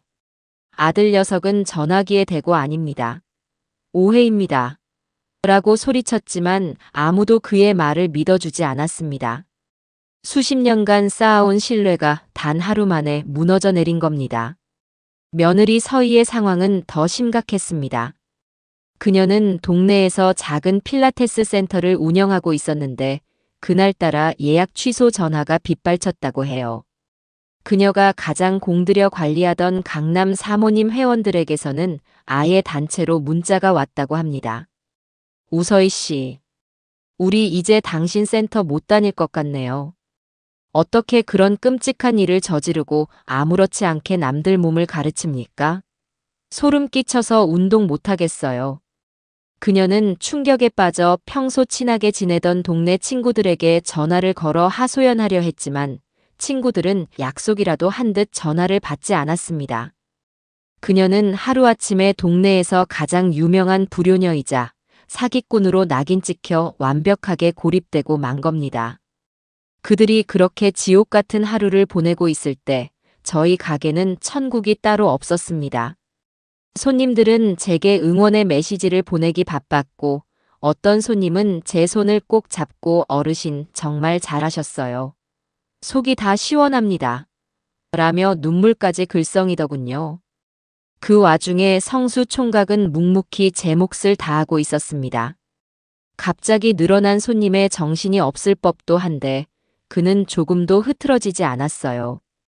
오히려 더 체계적으로 가게를 운영하기 시작했죠. 손님들이 무작정 줄을 서서 기다리는 것이 비효율적이라고 생각했는지 은행에서나 볼 수 있는 번호표 기계를 들여와 대기 시스템을 만들었습니다. 또 밀려드는 주문을 실수 없이 처리하기 위해 최신 포스 기계를 도입해 주방과 홀의 소통을 원활하게 만들었고요. 저는 그 모습을 흐뭇하게 바라보았습니다. 성수 총각은 더 이상 제 도움이 필요한 어리숙한 청년이 아니었어요. 그는 위기 상황 속에서 스스로 해결책을 찾아내고 가게를 한 단계 더 성장시키는 진짜 사장님이 되어가고 있었습니다. 제 투자가 얼마나 성공적이었는지 증명해주고 있는 셈이었죠. 저녁 장사를 마감하고 성수 총각이 조심스럽게 제게 말했습니다. 어르신, 오늘 정말 고생 많으셨습니다. 그런데 괜찮으세요? 뭐가? 아드님하고 따님 일 때문에요. 아무리 그래도 가족인데 마음이 편치만은 않으실 것 같아서요. 저 착한 것 좀 보세요. 자기 가게를 망하게 하려고 했던 사람들을 오히려 걱정하고 있는 겁니다. 저는 그런 성수 총각의 어깨를 툭 치며 웃었습니다. 신경 쓰지 마. 그 녀석들은 지금 아주 비싼 인생 수업을 받고 있는 중이니까. 자기가 흘린 눈물이 얼마나 짜고 남의 눈에 흐르는 눈물이 얼마나 뜨거운지 직접 겪어봐야 정신을 차리지. 나는 괜찮다. 오히려 아주 속이 시원해. 저는 정말 괜찮았습니다. 자식들이 망해가는 모습에 마음이 아프기보다는 그들이 드디어 헛된 욕심의 대가를 치르고 있다는 사실에 안도감이 들었으니까요. 그날 밤 저는 잠자리에 들기 전에 통장을 확인했습니다. 오늘 하루 매출액이 찍힌 숫자를 보니 제 입이 떡 벌어졌어요. 제 평생 만져본 적 없는 큰 돈이었습니다. 저는 통장을 보며 혼잣말을 했습니다. 영감, 보고 있어? 당신 없이 내가 홀로 키운 저 자식 놈들이 내 등에 칼을 꽂았지만 나 이렇게 꿋꿋하게 잘 버티고 있어. 아니, 오히려 더 잘 살고 있지. 당신이 남겨준 유산, 내가 아주 멋지게 한번 불려볼 테니 하늘에서 잘 지켜봐줘. 제 아들과 며느리의 관계에 생긴 균열은 이제 시작에 불과했습니다. 그들의 삶을 지탱해주던 유산이라는 허황된 꿈이 사라지자 그들의 삶은 모래성처럼 힘없이 무너져 내리기 시작한 겁니다. 그리고 저는 그 모래성을 더 확실하게 무너뜨릴 다음 계획을 이미 세워두고 있었죠. 가게는 그야말로 대박이 났습니다. 인터넷 방송의 여파는 생각보다 훨씬 더 강력했어요. 저희 가게는 이제 동네 맛집이 아니라 전주에 오면 꼭 들러야 하는 관광 명소가 되었습니다. 주말이면 서울, 부산, 심지어 제주도에서까지 소문을 듣고 찾아오는 손님들로 가게 앞은 인산인해를 이루었죠. 저는 눈코 뜰 새 없이 바빴지만 제 인생에서 지금처럼 활기차고 즐거운 순간은 없었습니다. 가게가 안정적인 궤도에 오르자 저는 더 큰 그림을 그리기 시작했습니다. 이 작은 가게 하나에 만족할 제가 아니었죠. 어느 날 저녁 가게 마감을 하고 성수 총각과 단둘이 앉아 뜨끈한 국밥을 먹으며 제가 먼저 운을 뗐습니다. 성수 총각. 네, 어르신. 이제 회장님이라고 부르겠습니다. 아이고, 닭살 돋는다. 그냥 하던 대로 해. 그나저나 우리 가게가 이렇게 잘 되는데 이대로 괜찮은 걸까?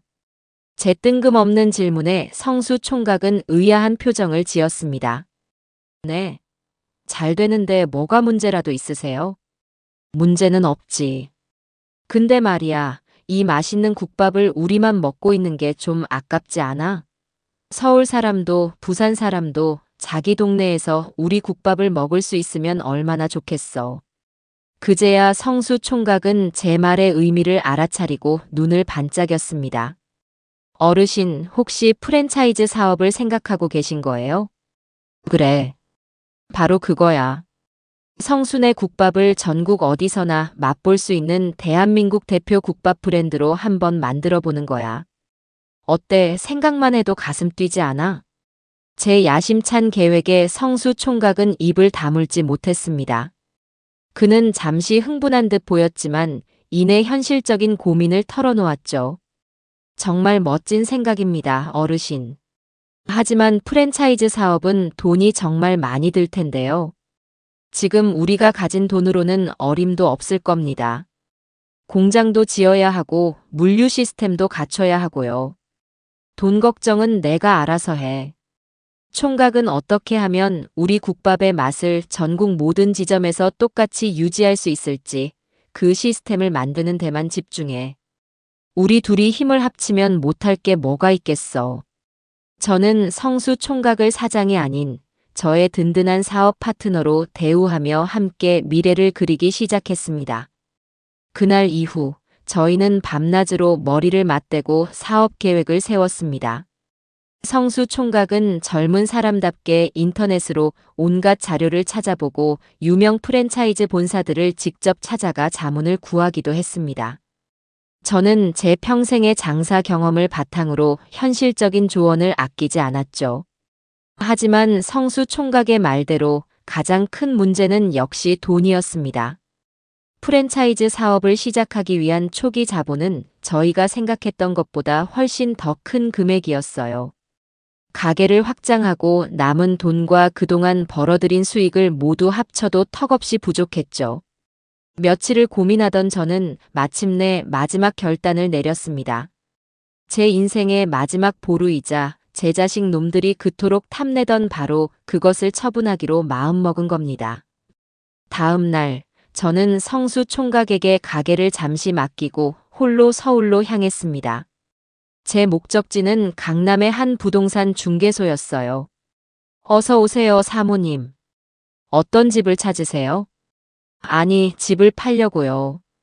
강남구 대치동에 있는 아파트인데. 제가 아파트 주소를 말하자 부동산 중개인의 눈이 휘둥그레졌습니다. 그곳은 소위 말하는 노른자 땅에 위치한 부르는 게 값인 비싼 아파트였기 때문이죠. 그 아파트는 남편과 제가 평생 땀 흘려번 돈으로 장만한 저희 부부의 역사가 고스란히 담긴 집이었습니다. 제 자식 놈들이 태어나고 자란 곳이기도 했고요. 그래서 그 녀석들은 이 아파트가 당연히 자기들 차지가 될 거라고 철석같이 믿고 있었던 겁니다. 사모님, 정말 이 아파트를 파시려고요? 요즘 시세가 어마어마한데. 자녀분들이랑은 상의가 되신 겁니까? 중개인은 혹시 제가 나이든 노인이라 사기를 당하는 건 아닌지 걱정스러운 눈치였습니다. 저는 그를 보며 빙그레 웃었습니다. 내 집 내가 파는데 누구랑 상의를 해요? 당장 팔아주세요. 금매로 내놓을 테니 시세보다 조금 싸게 내놔도 괜찮습니다. 제 단호한 태도에 중개인은 더 이상 아무 말도 하지 못하고 매매 계약서를 준비했습니다. 계약서에 제 이름을 쓰고 도장을 찍는 순간 시원섭섭한 감정이 밀려왔습니다. 하지만 후회는 없었어요. 썩어 없어질 추억에 얽매여 있느니 그 돈으로 새로운 미래를 사는 편이 훨씬 더 현명한 선택이라고 생각했으니까요. 집으로 돌아오는 길에 저는 스마트폰을 꺼내 가족단체 대화방에 짧은 메시지 하나를 남겼습니다. 제가 그 대화방에 글을 남긴 것은 처음이었죠. 사진 아파트 매매 계약서. 이 아파트는 이제 성순의 국밥 프랜차이즈 사업의 소중한 종잣돈이 될 예정이다. 너희들 어린 시절 추억이 담긴 곳이니 마지막 인사는 하게 해주는 거다. 제 메시지가 올라가자마자 1분도 채 되지 않아 아들 녀석에게서 전화가 걸려왔습니다. 그의 목소리는 거의 비명에 가까웠어요. 어머니, 지금 이게 무슨 소리예요? 아파트를 팔다니요. 저희랑 상의도 없이 어떻게 그런 결정을 하실 수가 있어요? 내가 왜 너랑 상의를 해야 하지? 내 집인데. 어머니, 거긴 저희 집이기도 하잖아요. 저희가 태어나고 자란 곳이라고요.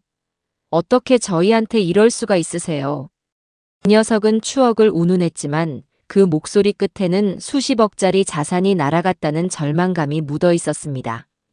이어서 며느리와 딸에게도 거의 동시에 전화가 걸려왔습니다.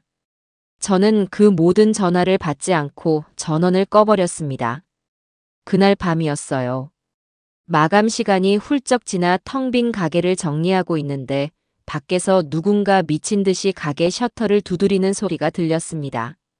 성수 총각과 제가 놀라서 밖으로 나가보니 그곳에는 제 아들 내외와 딸 기숙이가 비에 젖은 생쥐꼴을 하고 서 있었습니다. 그들은 저를 보자마자 약속이라도 한 듯 그 자리에 무릎을 꿇었습니다. 어머니, 저희가 잘못했어요. 제발 아파트만은 팔지 마세요. 네. 아들 녀석은 제 바짓가랑이를 붙잡고 애원했습니다. 며느리 서희도 평소에 그 기세등등하던 모습은 온데간데 없이 눈물 콧물을 쏟으며 울부짖었죠. 어머님, 저희가 정말 죽을 죄를 지었습니다. 어머님 돈, 이제 넘보지 않을게요. 그러니까 제발 저희한테서 추억까지 앗아가지는 말아주세요. 딸 기숙이마저 고개를 숙인 채 어깨를 들썩이며 울고 있었습니다. 참으로 가관인 풍경이었습니다. 이것은 진심 어린 반성이라기보다는 눈앞에서 마지막 동아줄이 끊어지는 것을 본 사람들의 처절한 발악에 가까웠어요. 저는 빗속에 무릎 꿇고 있는 그들을 차갑게 내려다보았습니다. 그리고는 제 인생에서 가장 냉정한 목소리로 말했죠. 너희가 지금 아까워하는 게 정말 너희의 추억이 담긴 그 집이더냐? 아니면 수십억짜리 돈이더냐? 니들 가슴에 손을 얹고 다시 한번 생각해봐라. 그리고 나서 다시 나를 찾아오거라. 저는 그 말을 남기고 성수 총각과 함께 가게 안으로 들어와 셔터를 내려버렸습니다. 밖에서는 한참 동안 그들의 울음소리가 들려왔지만 저는 조금도 마음이 흔들리지 않았습니다. 저들의 저 눈물이 진심이 아니라는 것을 저는 너무나도 잘 알고 있었으니까요.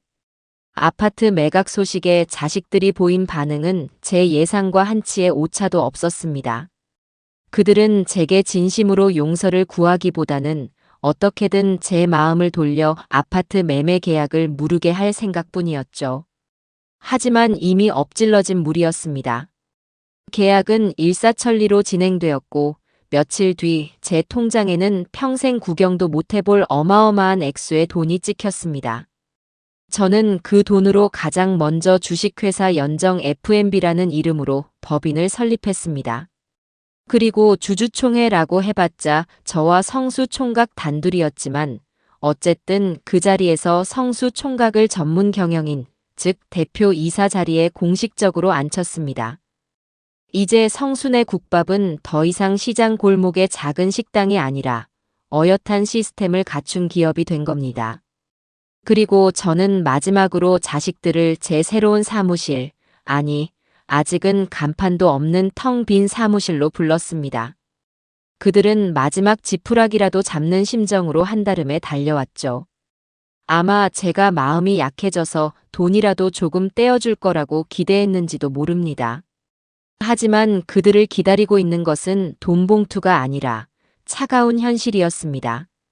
저는 책상 위에 법인 등기부등본과 성수 총각의 명함, 그리고 프랜차이즈 사업 계획서를 펼쳐놓았습니다. 앉아라. 제 서늘한 목소리에 세 사람은 아무 말도 못하고 의자에 뻣뻣하게 굳어 앉았습니다. 저는 그들을 천천히 둘러보며 입을 열었죠. 너희가 그토록 탐내던 내 유산, 이제 이 서류들로 다시 태어났다.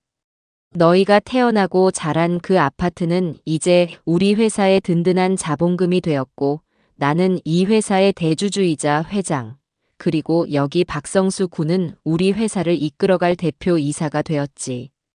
저는 성수 총각의 명함을 한 장씩 그들 앞에 던져주었습니다. 연정 F&B 대표 이사 박성수라고 찍힌 글씨를 본 아들 녀석의 얼굴이 하얗게 질렸습니다. 어머니, 이게 말이 됩니까? 어떻게 피 한 방울 안 섞인 남한테 저희를 완전히 버리시겠다는 거예요? 버리다니? 버린 건 너희가 먼저 아니더냐. 나는 너희를 버린 게 아니라 너희의 탐욕을 버린 것이다. 너희는 평생 나를 엄마로 본 적이 없었지. 그저 너희가 힘들 때 돈을 대주고 늙으면 재산을 물려줄 보험 정도로만 생각했잖니. 이제 그 보험은 해지됐어. 그러니 너희도 이제 각자 살 길을 찾아라. 이게 내가 너희에게 가르치는 마지막 수업이다. 제 최종 통보에 세 사람은 완전히 넋이 나간 표정이었습니다.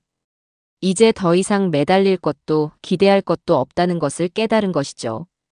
그들은 아무 말도 하지 못하고 좀비처럼 힘없이 사무실을 걸어 나갔습니다. 그 뒷모습을 보며 저는 생각했습니다. 그래, 이제 진짜 시작이구나.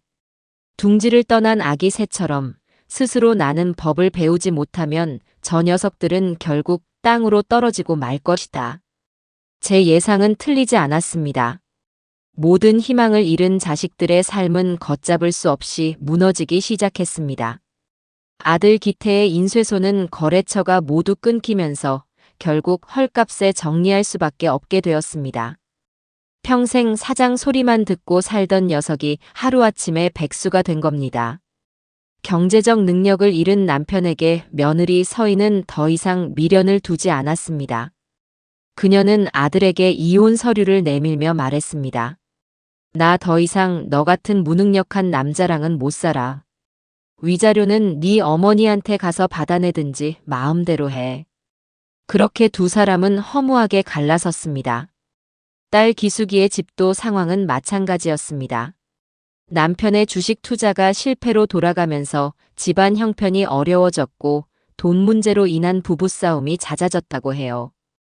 그들은 비로소 깨닫기 시작했습니다. 제가 단순히 용돈을 주는 존재가 아니라 자신들의 삶을 보이지 않는 곳에서 든든하게 지탱해주던 마지막 버팀목이었다는 사실을요. 돈이 사라지자 그들의 삶을 구성하고 있던 모든 것이 거짓말처럼 함께 사라져버린 겁니다. 그들은 돈뿐만 아니라 가족과 사회적 평판까지 모든 것을 잃고 나서야 자신들이 얼마나 어리석었는지 뼈저리게 후회하기 시작했습니다. 며칠 뒤 비가 추적추적 내리는 저녁이었어요. 저는 사무실에서 성수 총각과 함께 신메뉴 개발에 대한 이야기를 나누고 있었습니다. 그때 제 휴대전화가 조용히 울렸습니다. 발신자는 딸 기숙이었어요. 그동안 수십 번도 더 걸려왔던 전화였지만 왠지 그날따라 그냥 끊어버릴 수가 없었습니다. 저는 조용히 통화 버튼을 눌렀습니다. 엄마. 수화기 너머로 들려오는 딸의 목소리는 힘없이 잠겨 있었습니다. 저는 아무 말 없이 듣고만 있었죠. 한참 동안 침묵이 흐른 뒤 딸이 흐느끼는 목소리로 말했습니다. 엄마, 내가 너무 미안해. 그 한마디였습니다. 돈 이야기도 아파트 이야기도 아니었습니다. 그저 미안하다는 그 한마디. 엄마가 얼마나 외로웠을지. 엄마가 얼마나 힘들었을지. 이제야 알겠어. 정말 미안해, 엄마. 기숙이는 어린 아이처럼 엉엉 울기 시작했습니다. 그 울음소리에는 어떤 계산이나 꿍꿍이도 담겨 있지 않았어요. 모든 것을 잃고 나서야 비로소 깨닫게 된 한참 늦어버린 딸의 진심 어린 사과였습니다. 저는 창밖을 바라보았습니다. 굵은 빗방울이 창문을 두드리고 있었어요. 제 뺨 위로도 뜨거운 무언가가 주르륵 흘러내렸습니다. 그토록 모질게 마음먹었건만 자식의 눈물 앞에서는 어쩔 수 없는 어미인가 봅니다. 저는 흐느끼는 딸에게 아주 오랜만에 따뜻한 목소리로 말해주었습니다. 밥은 먹고 다니냐? 그 한마디에 딸의 울음소리가 더 커졌습니다. 저는 알 수 있었습니다. 길고 길었던 이 싸움이, 그리고 저의 마지막 수업이 이제 거의 끝나가고 있다는 것을요. 이제 남은 것은 이 어리석은 자식들을 다시 일으켜 세워주는 일이었습니다. 물론 예전과는 완전히 다른 방식으로 말이죠. 딸 기숙이의 울음 섞인 사과를 받은 그날 밤, 저는 한숨도 자지 못했습니다. 전화기 너머로 들려오던 딸의 서러운 울음소리가 귓가에 계속 맴돌았기 때문이죠. 그토록 모질게 마음먹고 이제 저 녀석들과는 완전히 끝이라고 수백 번 다짐했건만 자식의 눈물 한 방울에 제 철옹성 같던 마음이 사르르 녹아내리는 것을 느꼈습니다. 아이고, 저도 어쩔 수 없는 어미인가 봅니다. 다음 날 아침, 저는 퉁퉁 부은 눈으로 가게에 나갔습니다. 제 얼굴을 본 성수 총각이 깜짝 놀라며 물었죠. 회장님, 밤새 안 좋은 일이라도 있으셨어요? 안색이 너무 안 좋으십니다. 저는 아무 말 없이 고개만 저었습니다. 그리고는 하루 종일 넋이 나간 사람처럼 주방에 서서 육수만 적고 있었어요.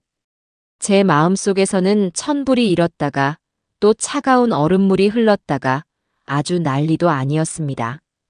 저 철없는 것들을 이대로 내버려 둬야 하나? 아니면 마지막으로 한 번 더 기회를 줘야 하나?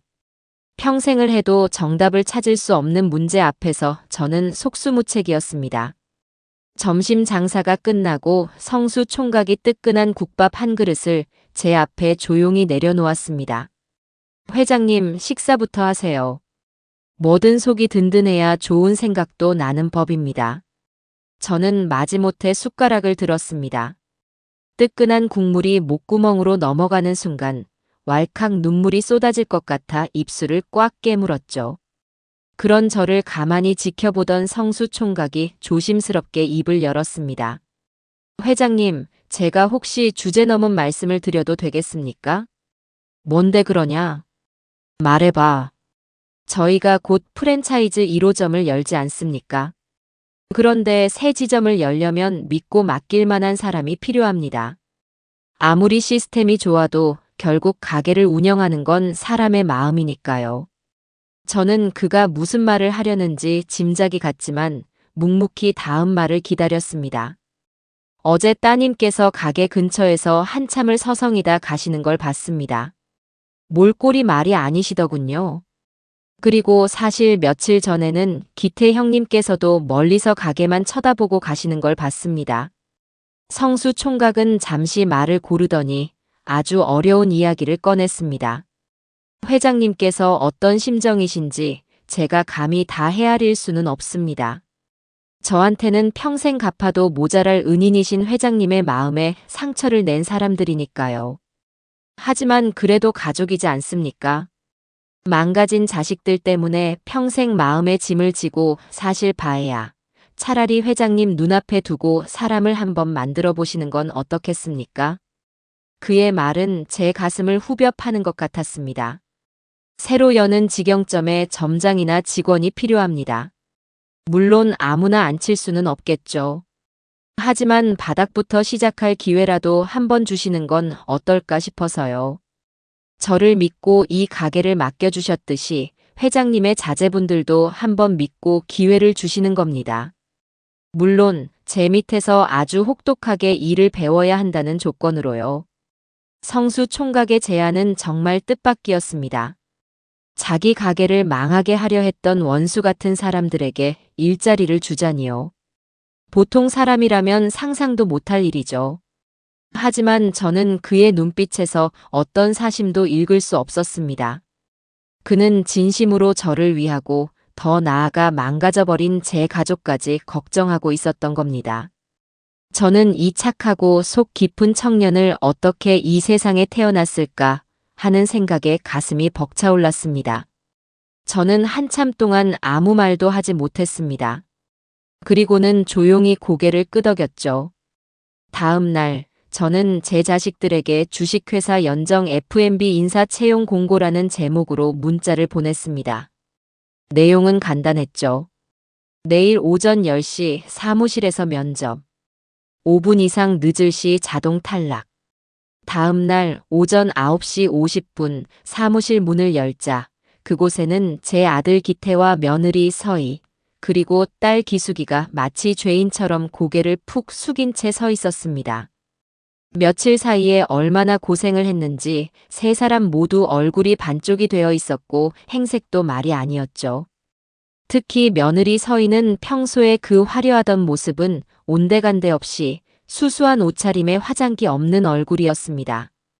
저는 제 책상에 앉아 그들을 차갑게 쏘아보았습니다. 제 옆에는 배석 면접관 자격으로 성수 총각이 굳은 표정으로 앉아 있었고요. 다들 시간은 잘 맞춰왔네. 그럼 면접을 시작하지. 제 말에 세 사람은 허리를 굽혀 인사를 하고는 책상 앞 의자에 쭈뼛거리며 앉았습니다. 한동안 사무실에는 숨막히는 침묵만이 흘렀습니다. 저는 서류를 뒤적이는 척하며 그들의 표정을 살폈어요. 세 사람 모두 잔뜩 긴장해서 손만 만지작거리고 있었죠. 첫 번째 질문이다. 왜 이 회사에서, 아니, 이 국밥집에서 일하고 싶지? 각자 대답해봐. 김기태부터. 제 지목에 아들 녀석이 화들짝 놀라며 자리에서 벌떡 일어났습니다. 저는. 그 녀석은 한참을 우물쭈물 하더니 이내 결심한 듯 입을 열었습니다. 돈을 벌고 싶습니다. 저는 어이가 없어서 헛웃음을 쳤습니다. 돈? 내가 니들한테 줄 돈은 한 푼도 없다고 했을 텐데. 아닙니다, 어머니. 그런 뜻이 아닙니다. 제 힘으로 제 땀을 흘려서 정직하게 돈을 벌고 싶다는 뜻입니다. 제가 평생 사장 소리만 듣고 살았지 제 손으로 직접 무언가를 해서 돈을 벌어본 적이 없더군요. 바닥부터 다시 시작해서 땀의 가치가 뭔지 배우고 싶습니다. 그리고 어머니께 진심으로 용서받고 싶습니다. 아들의 목소리는 떨리고 있었지만 그 눈빛만큼은 진심이었습니다. 저는 아무런 평가도 하지 않고 다음 사람을 지목했습니다. 다음, 우서희. 며느리는 자리에서 일어나 저를 똑바로 쳐다보지도 못하고 고개를 숙인 채 말했습니다. 저는 속죄하고 싶습니다. 제가 어머님과 이 가게에 얼마나 큰 잘못을 저질렀는지 뼈저리게 깨달았습니다. 평생을 편하게만 살려고 했던 제 자신이 너무나 부끄럽습니다. 설거지든 청소든 이 가게에서 가장 힘들고 굳은 일부터 시켜주십시오. 제 잘못을 씻을 기회를 한 번만 주십시오, 어머님. 그녀의 목소리 역시 진심이었습니다. 마지막으로 저는 딸 기숙이를 바라보았습니다. 김기숙, 너는? 딸은 이미 눈가가 붉어져 있었습니다. 저는 그냥 엄마 옆에 있고 싶어요. 돈을 벌지 못해도 괜찮고 매일 혼나도 괜찮아요. 그냥 제가 망쳐버린 엄마의 시간을 조금이라도 되돌려드리고 싶어요. 엄마가 웃는 모습을 다시 보고 싶어요. 딸의 대답에 제 마음이 울컥했습니다. 하지만 저는 애써 표정을 감추고 마지막 질문을 던졌습니다. 좋다. 그럼 마지막 질문. 만약 너희를 채용한다면 받고 싶은 월급은 얼마지? 제 질문에 세 사람은 서로의 눈치만 살필 뿐 아무도 선뜻 대답하지 못했습니다. 그때 아들 녀석이 조심스럽게 입을 열었습니다. 저희는 월급을 받을 자격이 없습니다. 뭐라고? 저희는 돈을 받으러 온 게 아닙니다. 기회를 얻으러 온 겁니다. 저희에게 주실 월급이 있다면 차라리 저희 때문에 피해를 본 가게에 재투자해 주십시오. 저희는 그저 이 가게에서 일하며 먹고 잘 곳만 주신다면 그것만으로도 감사할 따름입니다. 아들의 대답에 며느리와 딸도 고개를 힘차게 끄덕였습니다. 저는 그제야 딱딱하게 굳어있던 얼굴을 풀고 희미한 미소를 지었습니다. 제 마지막 시험에 이 어리석은 자식들이 드디어 정답을 맞힌 겁니다. 좋다. 오늘부터 너희 세 사람을 주식회사 연정 F&B의 정식 수습사원으로 채용하겠다. 제 선언에 세 사람의 얼굴에 믿을 수 없다는 표정과 함께 안도의 한숨이 번졌습니다. 단 조건이 있다. 첫째, 수습 기간 3개월 동안은 최저 시급의 절반만 지급한다. 둘째, 회사에서는 나를 어머니가 아니라 회장님으로, 박성수 대표를 대표님으로 불러야 한다. 셋째, 모든 업무 지시는 박성수 대표를 통해서만 이루어지며 그의 지시에 불응할 시에는 즉시 해고 조치한다. 마지막으로 가게의 그 어떤 정보나 이익에도 사적인 감정으로 관여해서는 안 된다. 이 조건들을 모두 받아들일 수 있겠나? 네, 받아들이겠습니다. 세 사람은 마치 군인처럼 우렁차게 대답했습니다. 저는 자리에서 일어나 그들에게 작은 유니폼과 앞치마를 건네주었습니다. 그럼 내일부터 당장 출근하도록. 지각하지 말고. 유니폼을 받아든 세 사람은 감격에 겨워 한참 동안 고개를 숙이고 있었습니다. 저는 그 모습을 말없이 지켜보다가 조용히 사무실을 나왔습니다. 복잡했던 마음이 조금은 가벼워진 기분이었어요. 물론 저 녀석들이 하루아침에 달라지리라고는 기대하지 않습니다. 하지만 적어도 변화의 첫걸음을 뗄 기회는 준 셈입니다. 부디 이 마지막 기회를 저 녀석들이 제 발로 뻥 차버리는 어리석은 짓은 하지 않기를 바랄 뿐이었죠. 그렇게 저희 가족의 서툴고 어색한 두 번째 이야기가 시작되고 있었습니다. 다음 날 아침 동이 트기도 전인 이른 새벽이었습니다. 제가 가게 문을 열려고 하는데 문 앞에 쭈그려 앉아 꾸벅꾸벅 졸고 있는 세 사람이 보였습니다. 바로 제 아들 내외와 딸이었죠. 지각하지 말라는 제 말을 허투루 듣지 않고 아예 가게 앞에서 밤을 새울 기세로 기다리고 있었던 모양입니다. 그 모습에 헛웃음이 나오면서도 한편으로는 마음 한구석이 짠해졌습니다. 여기서 뭐 하는 거냐? 감기 걸릴 일 있나? 제 목소리에 세 사람은 화들짝 놀라며 벌떡 일어났습니다. 회장님, 오셨습니까? 들어가자. 오늘부터 할 일이 태산이다. 그렇게 그들의 첫 출근 날이 밝았습니다. 저는 세 사람을 불러 모아 박성수 대표와 함께 각자의 업무를 배정했습니다. 김기태 씨. 박 대표가 제 아들을 부르자 녀석이 군기가 바짝 든 목소리로 대답했습니다. 네, 대표님. 김기태 씨는 오늘부터 배달 및 식자재 관리 업무를 담당하게 될 겁니다. 우리 가게는 이제 배달 주문도 받기 시작했습니다. 저기 있는 배달용 스쿠터 보이죠? 오늘 하루 동안 관내 지리를 완벽하게 숙지하고 오후부터는 직접 배달을 나가도록 하세요. 평생 남에게 운전을 시키면 시켰지 직접 오토바이를 몰아본 적도 없는 아들 녀석의 얼굴이 순간 하얗게 질렸습니다. 하지만 그는 곧바로 표정을 바로잡고 씩씩하게 대답했죠. 네, 알겠습니다, 대표님. 그리고 우서희 씨와 김기숙 씨. 이번에는 며느리와 딸이 긴장한 표정으로 대답했습니다. 네, 대표님. 두 분은 주방 업무를 맡게 될 겁니다. 우서희 씨는 설거지와 주방 청소를, 김기숙 씨는 식자재 준비 및 홀 서빙 보조를 담당해 주세요. 주방 일은 위생이 생명입니다. 작은 실수 하나 용납하지 않을 테니 각오 단단히 하시는 게 좋을 겁니다. 네, 명심하겠습니다.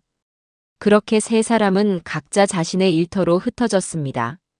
저는 주방 한쪽에 의자를 놓고 앉아 팔짱을 낀 채 그들의 일거수일투족을 매의 눈으로 지켜보았죠. 그야말로 가관도 그런 가관이 없었습니다. 아들 녀석은 헬멧도 제대로 쓰지 못해 쩔쩔매다가 스쿠터 시동을 거는 데만 30분을 허비했습니다. 겨우 출발하나 싶더니 시장 골목 코너를 돌다가 꽈당 넘어지는 바람에 온 동네 사람들의 구경거리가 되었죠. 평생 김 사장님 소리만 듣던 자존심이 와르르 무너지는 순간이었을 겁니다. 주방은 더했습니다. 평생 고무 장갑 한 번 껴본 적 없는 며느리는 산더미처럼 쌓인 그릇 앞에서 거의 울상이었습니다. 뜨거운 물에 손을 대고 미끄러운 그릇을 놓쳐 깨뜨리기 일쑤였죠.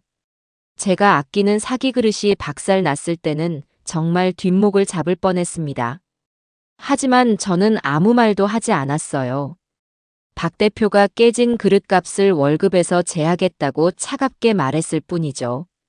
딸 기숙이의 사정도 별반 다르지 않았습니다. 파 한 단을 다듬는데 1시간이 걸리고 깍두기용 물을 썰다가 제 손가락을 썰 뻔하기도 했습니다. 홀에 나가서는 손님 주문을 잊어버리거나 국밥을 쏟을 뻔하는 아슬아슬한 장면을 연출하기도 했고요. 오전 내내 그들의 서툰 몸짓을 지켜보며 저는 한숨을 10번도 더 쉬었습니다. 아이고, 저것들을 데리고 내가 무슨 부귀영화를 누리겠다고. 하지만 신기하게도 세 사람 중 그 누구도 힘들다거나 못하겠다는 불평을 하지 않았습니다.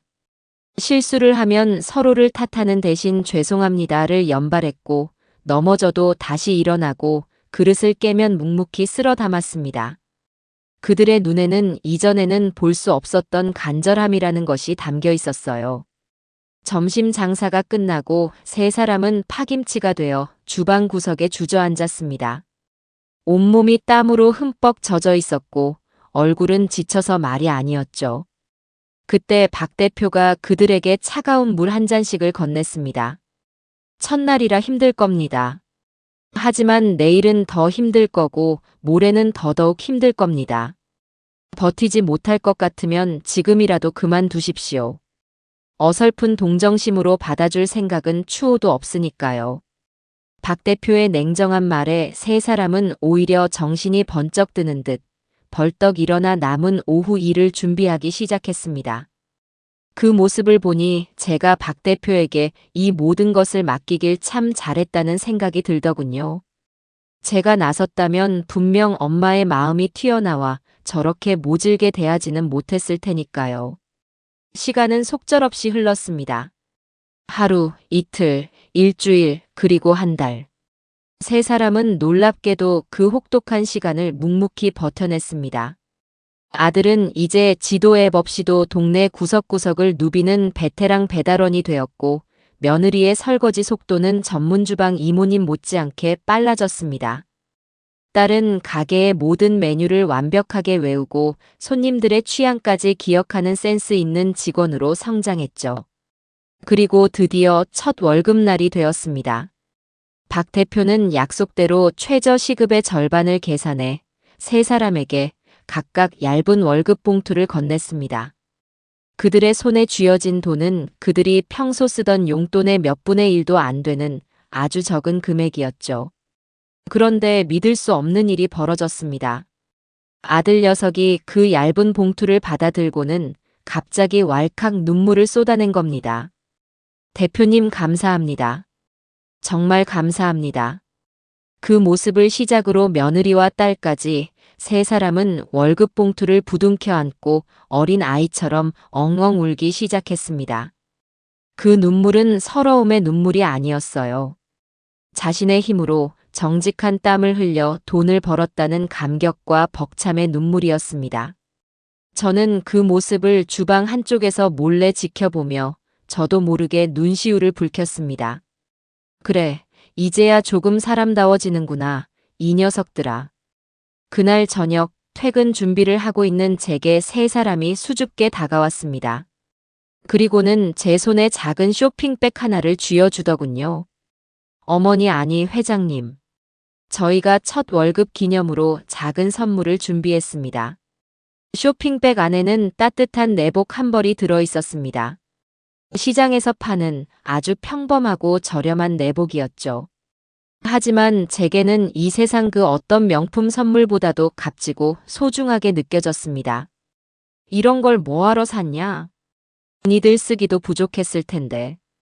저는 퉁명스럽게 말했지만 입가에 번지는 미소는 감출 수가 없었습니다. 아들이 머리를 극적이며 말했습니다. 새벽에 출근하실 때 추우실 것 같아서요. 비싼 건 못 사드렸지만 저희 마음이에요.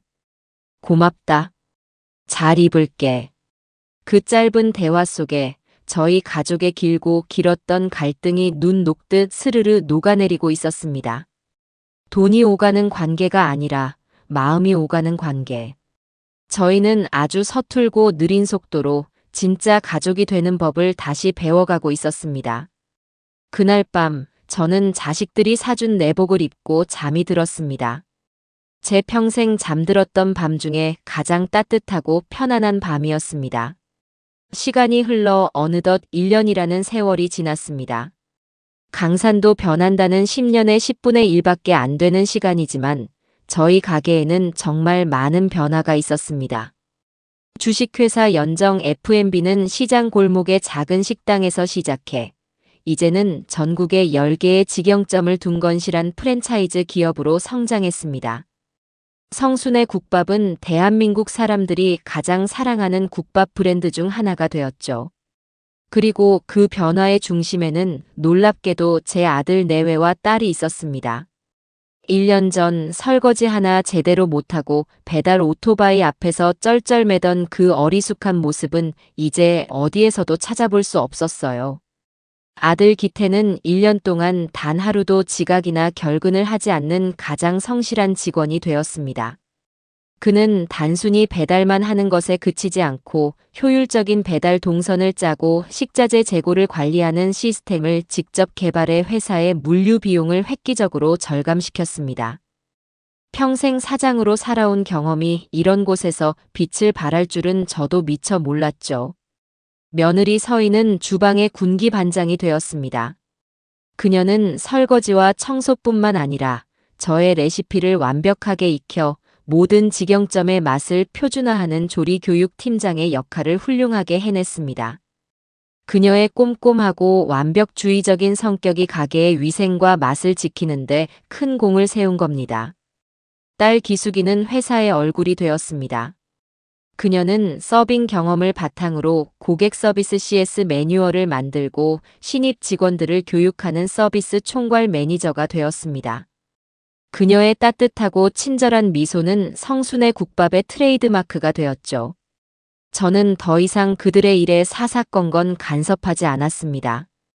대신 회장으로서 그리고 인생의 선배로서 멀찍이서 그들을 지켜보고 조언을 해줄 뿐이었죠. 이제 회사의 실질적인 운영은 젊은 피인 박성수 대표와 제 자식들의 몫이었습니다. 그리고 그들은 제 기대 이상으로 회사를 훌륭하게 이끌어 나갔습니다. 어느덧 저희 회사의 첫 번째 직영점이 문을 연 지 1주년이 되는 날이었습니다. 그날 저녁, 저는 전 직원을 초대해 조촐한 기념 파티를 열었습니다. 파티가 한창 무르익을 무렵 박성수 대표가 마이크를 잡고 자리에서 일어났습니다. 자, 다들 잠시 주목해 주십시오. 오늘 이 기쁜 날 여러분께 더 기쁜 소식을 하나 전해드리고자 합니다. 모든 직원들의 시선이 그에게로 쏠렸습니다. 지난 1년간 회사의 발전을 위해 누구보다 헌신적으로 일해준 김기태 배달관리팀장을 오늘부로 강남 1호점의 정식 점장으로 임명합니다. 박 대표의 발표가 끝나자마자 장내에서는 우레와 같은 박수와 환호성이 터져 나왔습니다. 아들 녀석은 믿을 수 없다는 표정으로 그 자리에 얼어붙어 있었죠. 동료들이 그의 등을 떠밀어 단상 위로 올라가서야 그는 겨우 정신을 차린 듯 했습니다. 아들은 마이크를 건네받고도 한참 동안 아무 말도 하지 못했습니다. 그의 눈에는 굵은 눈물 방울이 그렁그렁 맺혀 있었죠. 그는 목이 맨 목소리로 아주 어렵게 입을 열었습니다. 제가 이런 자리에 설 자격이 있는지 모르겠습니다. 그는 깊이 고개를 숙여 모든 직원들에게 인사를 했습니다. 1년 전 저는 모든 것을 잃은 죄인이었습니다. 그런 저를 아무런 조건 없이 받아주시고 땀 흘려 일하는 것의 가치를 가르쳐 주신 고현정 회장님, 정말 감사합니다. 그리고 저를 편견 없이 대해주시고 다시 일어설 수 있도록 이끌어주신 박성수 대표님, 정말 감사합니다. 마지막으로 부족한 저를 믿고 함께 일해준 동료 여러분, 진심으로 감사합니다. 앞으로 강남 1호점을 우리 회사 최고의 매장으로 만들기 위해 제 모든 것을 바치겠습니다. 아들의 진심 어린 취임사에 파티에 모인 모든 사람들이 감동의 박수를 보냈습니다. 저는 눈물을 감추기 위해 조용히 고개를 돌렸습니다. 제 아들이 저렇게 멋진 어른으로 다시 태어났다는 사실이 믿기지가 않았습니다. 파티가 끝나고 저는 박 대표와 아들 내외, 그리고 딸을 저희 가게 본점의 가장 큰 방으로 불렀습니다. 상 위에는 김이 모락모락 나는 뜨끈한 국밥이 한 그릇씩 놓여 있었죠. 예전 같았으면 어색한 침묵이 흘렀을 식사 자리였지만 이제는 그 누구도 불편해하지 않았습니다. 어머니, 아니 회장님. 국밥 맛이 오늘따라 더 좋은데요. 아들이 어색하게 농담을 건네자 며느리가 핀잔을 주었습니다. 당신이 오늘 기분이 좋아서 그런 거겠지. 점장님. 아, 점장님 소리는 좀 어색한데. 모두가 그 모습에 한바탕 크게 웃었습니다. 저희는 그렇게 오랫동안, 아주 오랫동안 못다한 이야기를 나누며 웃음꽃을 피웠습니다. 돈 이야기나 유산 이야기는 그 누구의 입에서도 나오지 않았어요. 그저 서로의 건강을 묻고 아이들의 안부를 걱정하는 세상에서 가장 평범하지만 가장 따뜻한 가족의 저녁 식사였습니다. 저는 활기차게 일하는 자식들과 그들의 곁을 든든하게 지켜주는 박성수 대표를 번갈아 바라보았습니다. 그리고 문득 깨달았죠. 제가 그토록 지키고 불리고자 했던 제 유산이 무엇이었는지를요. 제가 자식들에게 물려준 진짜 유산은 통장에 찍힌 돈의 액수나 강남의 아파트가 아니었습니다. 그것은 바로 스스로의 힘으로 당당하게 일어서는 법, 정직한 땀의 가치를 아는 마음, 그리고 어려울 때 서로에게 기댈 수 있는 가족이라는 울타리 그 자체였습니다. 돈은 그 모든 것을 가르치기 위한 쓰디쓴 회초리에 불과했던 것이죠. 저의 길고 길었던 유산 투자기는 그렇게 우리 가족 모두를 살리고 모두를 성장시킨 최고의 투자로 막을 내렸습니다. 이제 저는 더 이상 외롭지 않습니다. 제 곁에는 그 누구보다 든든한 동업자들이자 세상에서 가장 사랑하는 제 가족이 함께 있으니까요. 제 인생 2막은 이제부터가 진짜 시작입니다.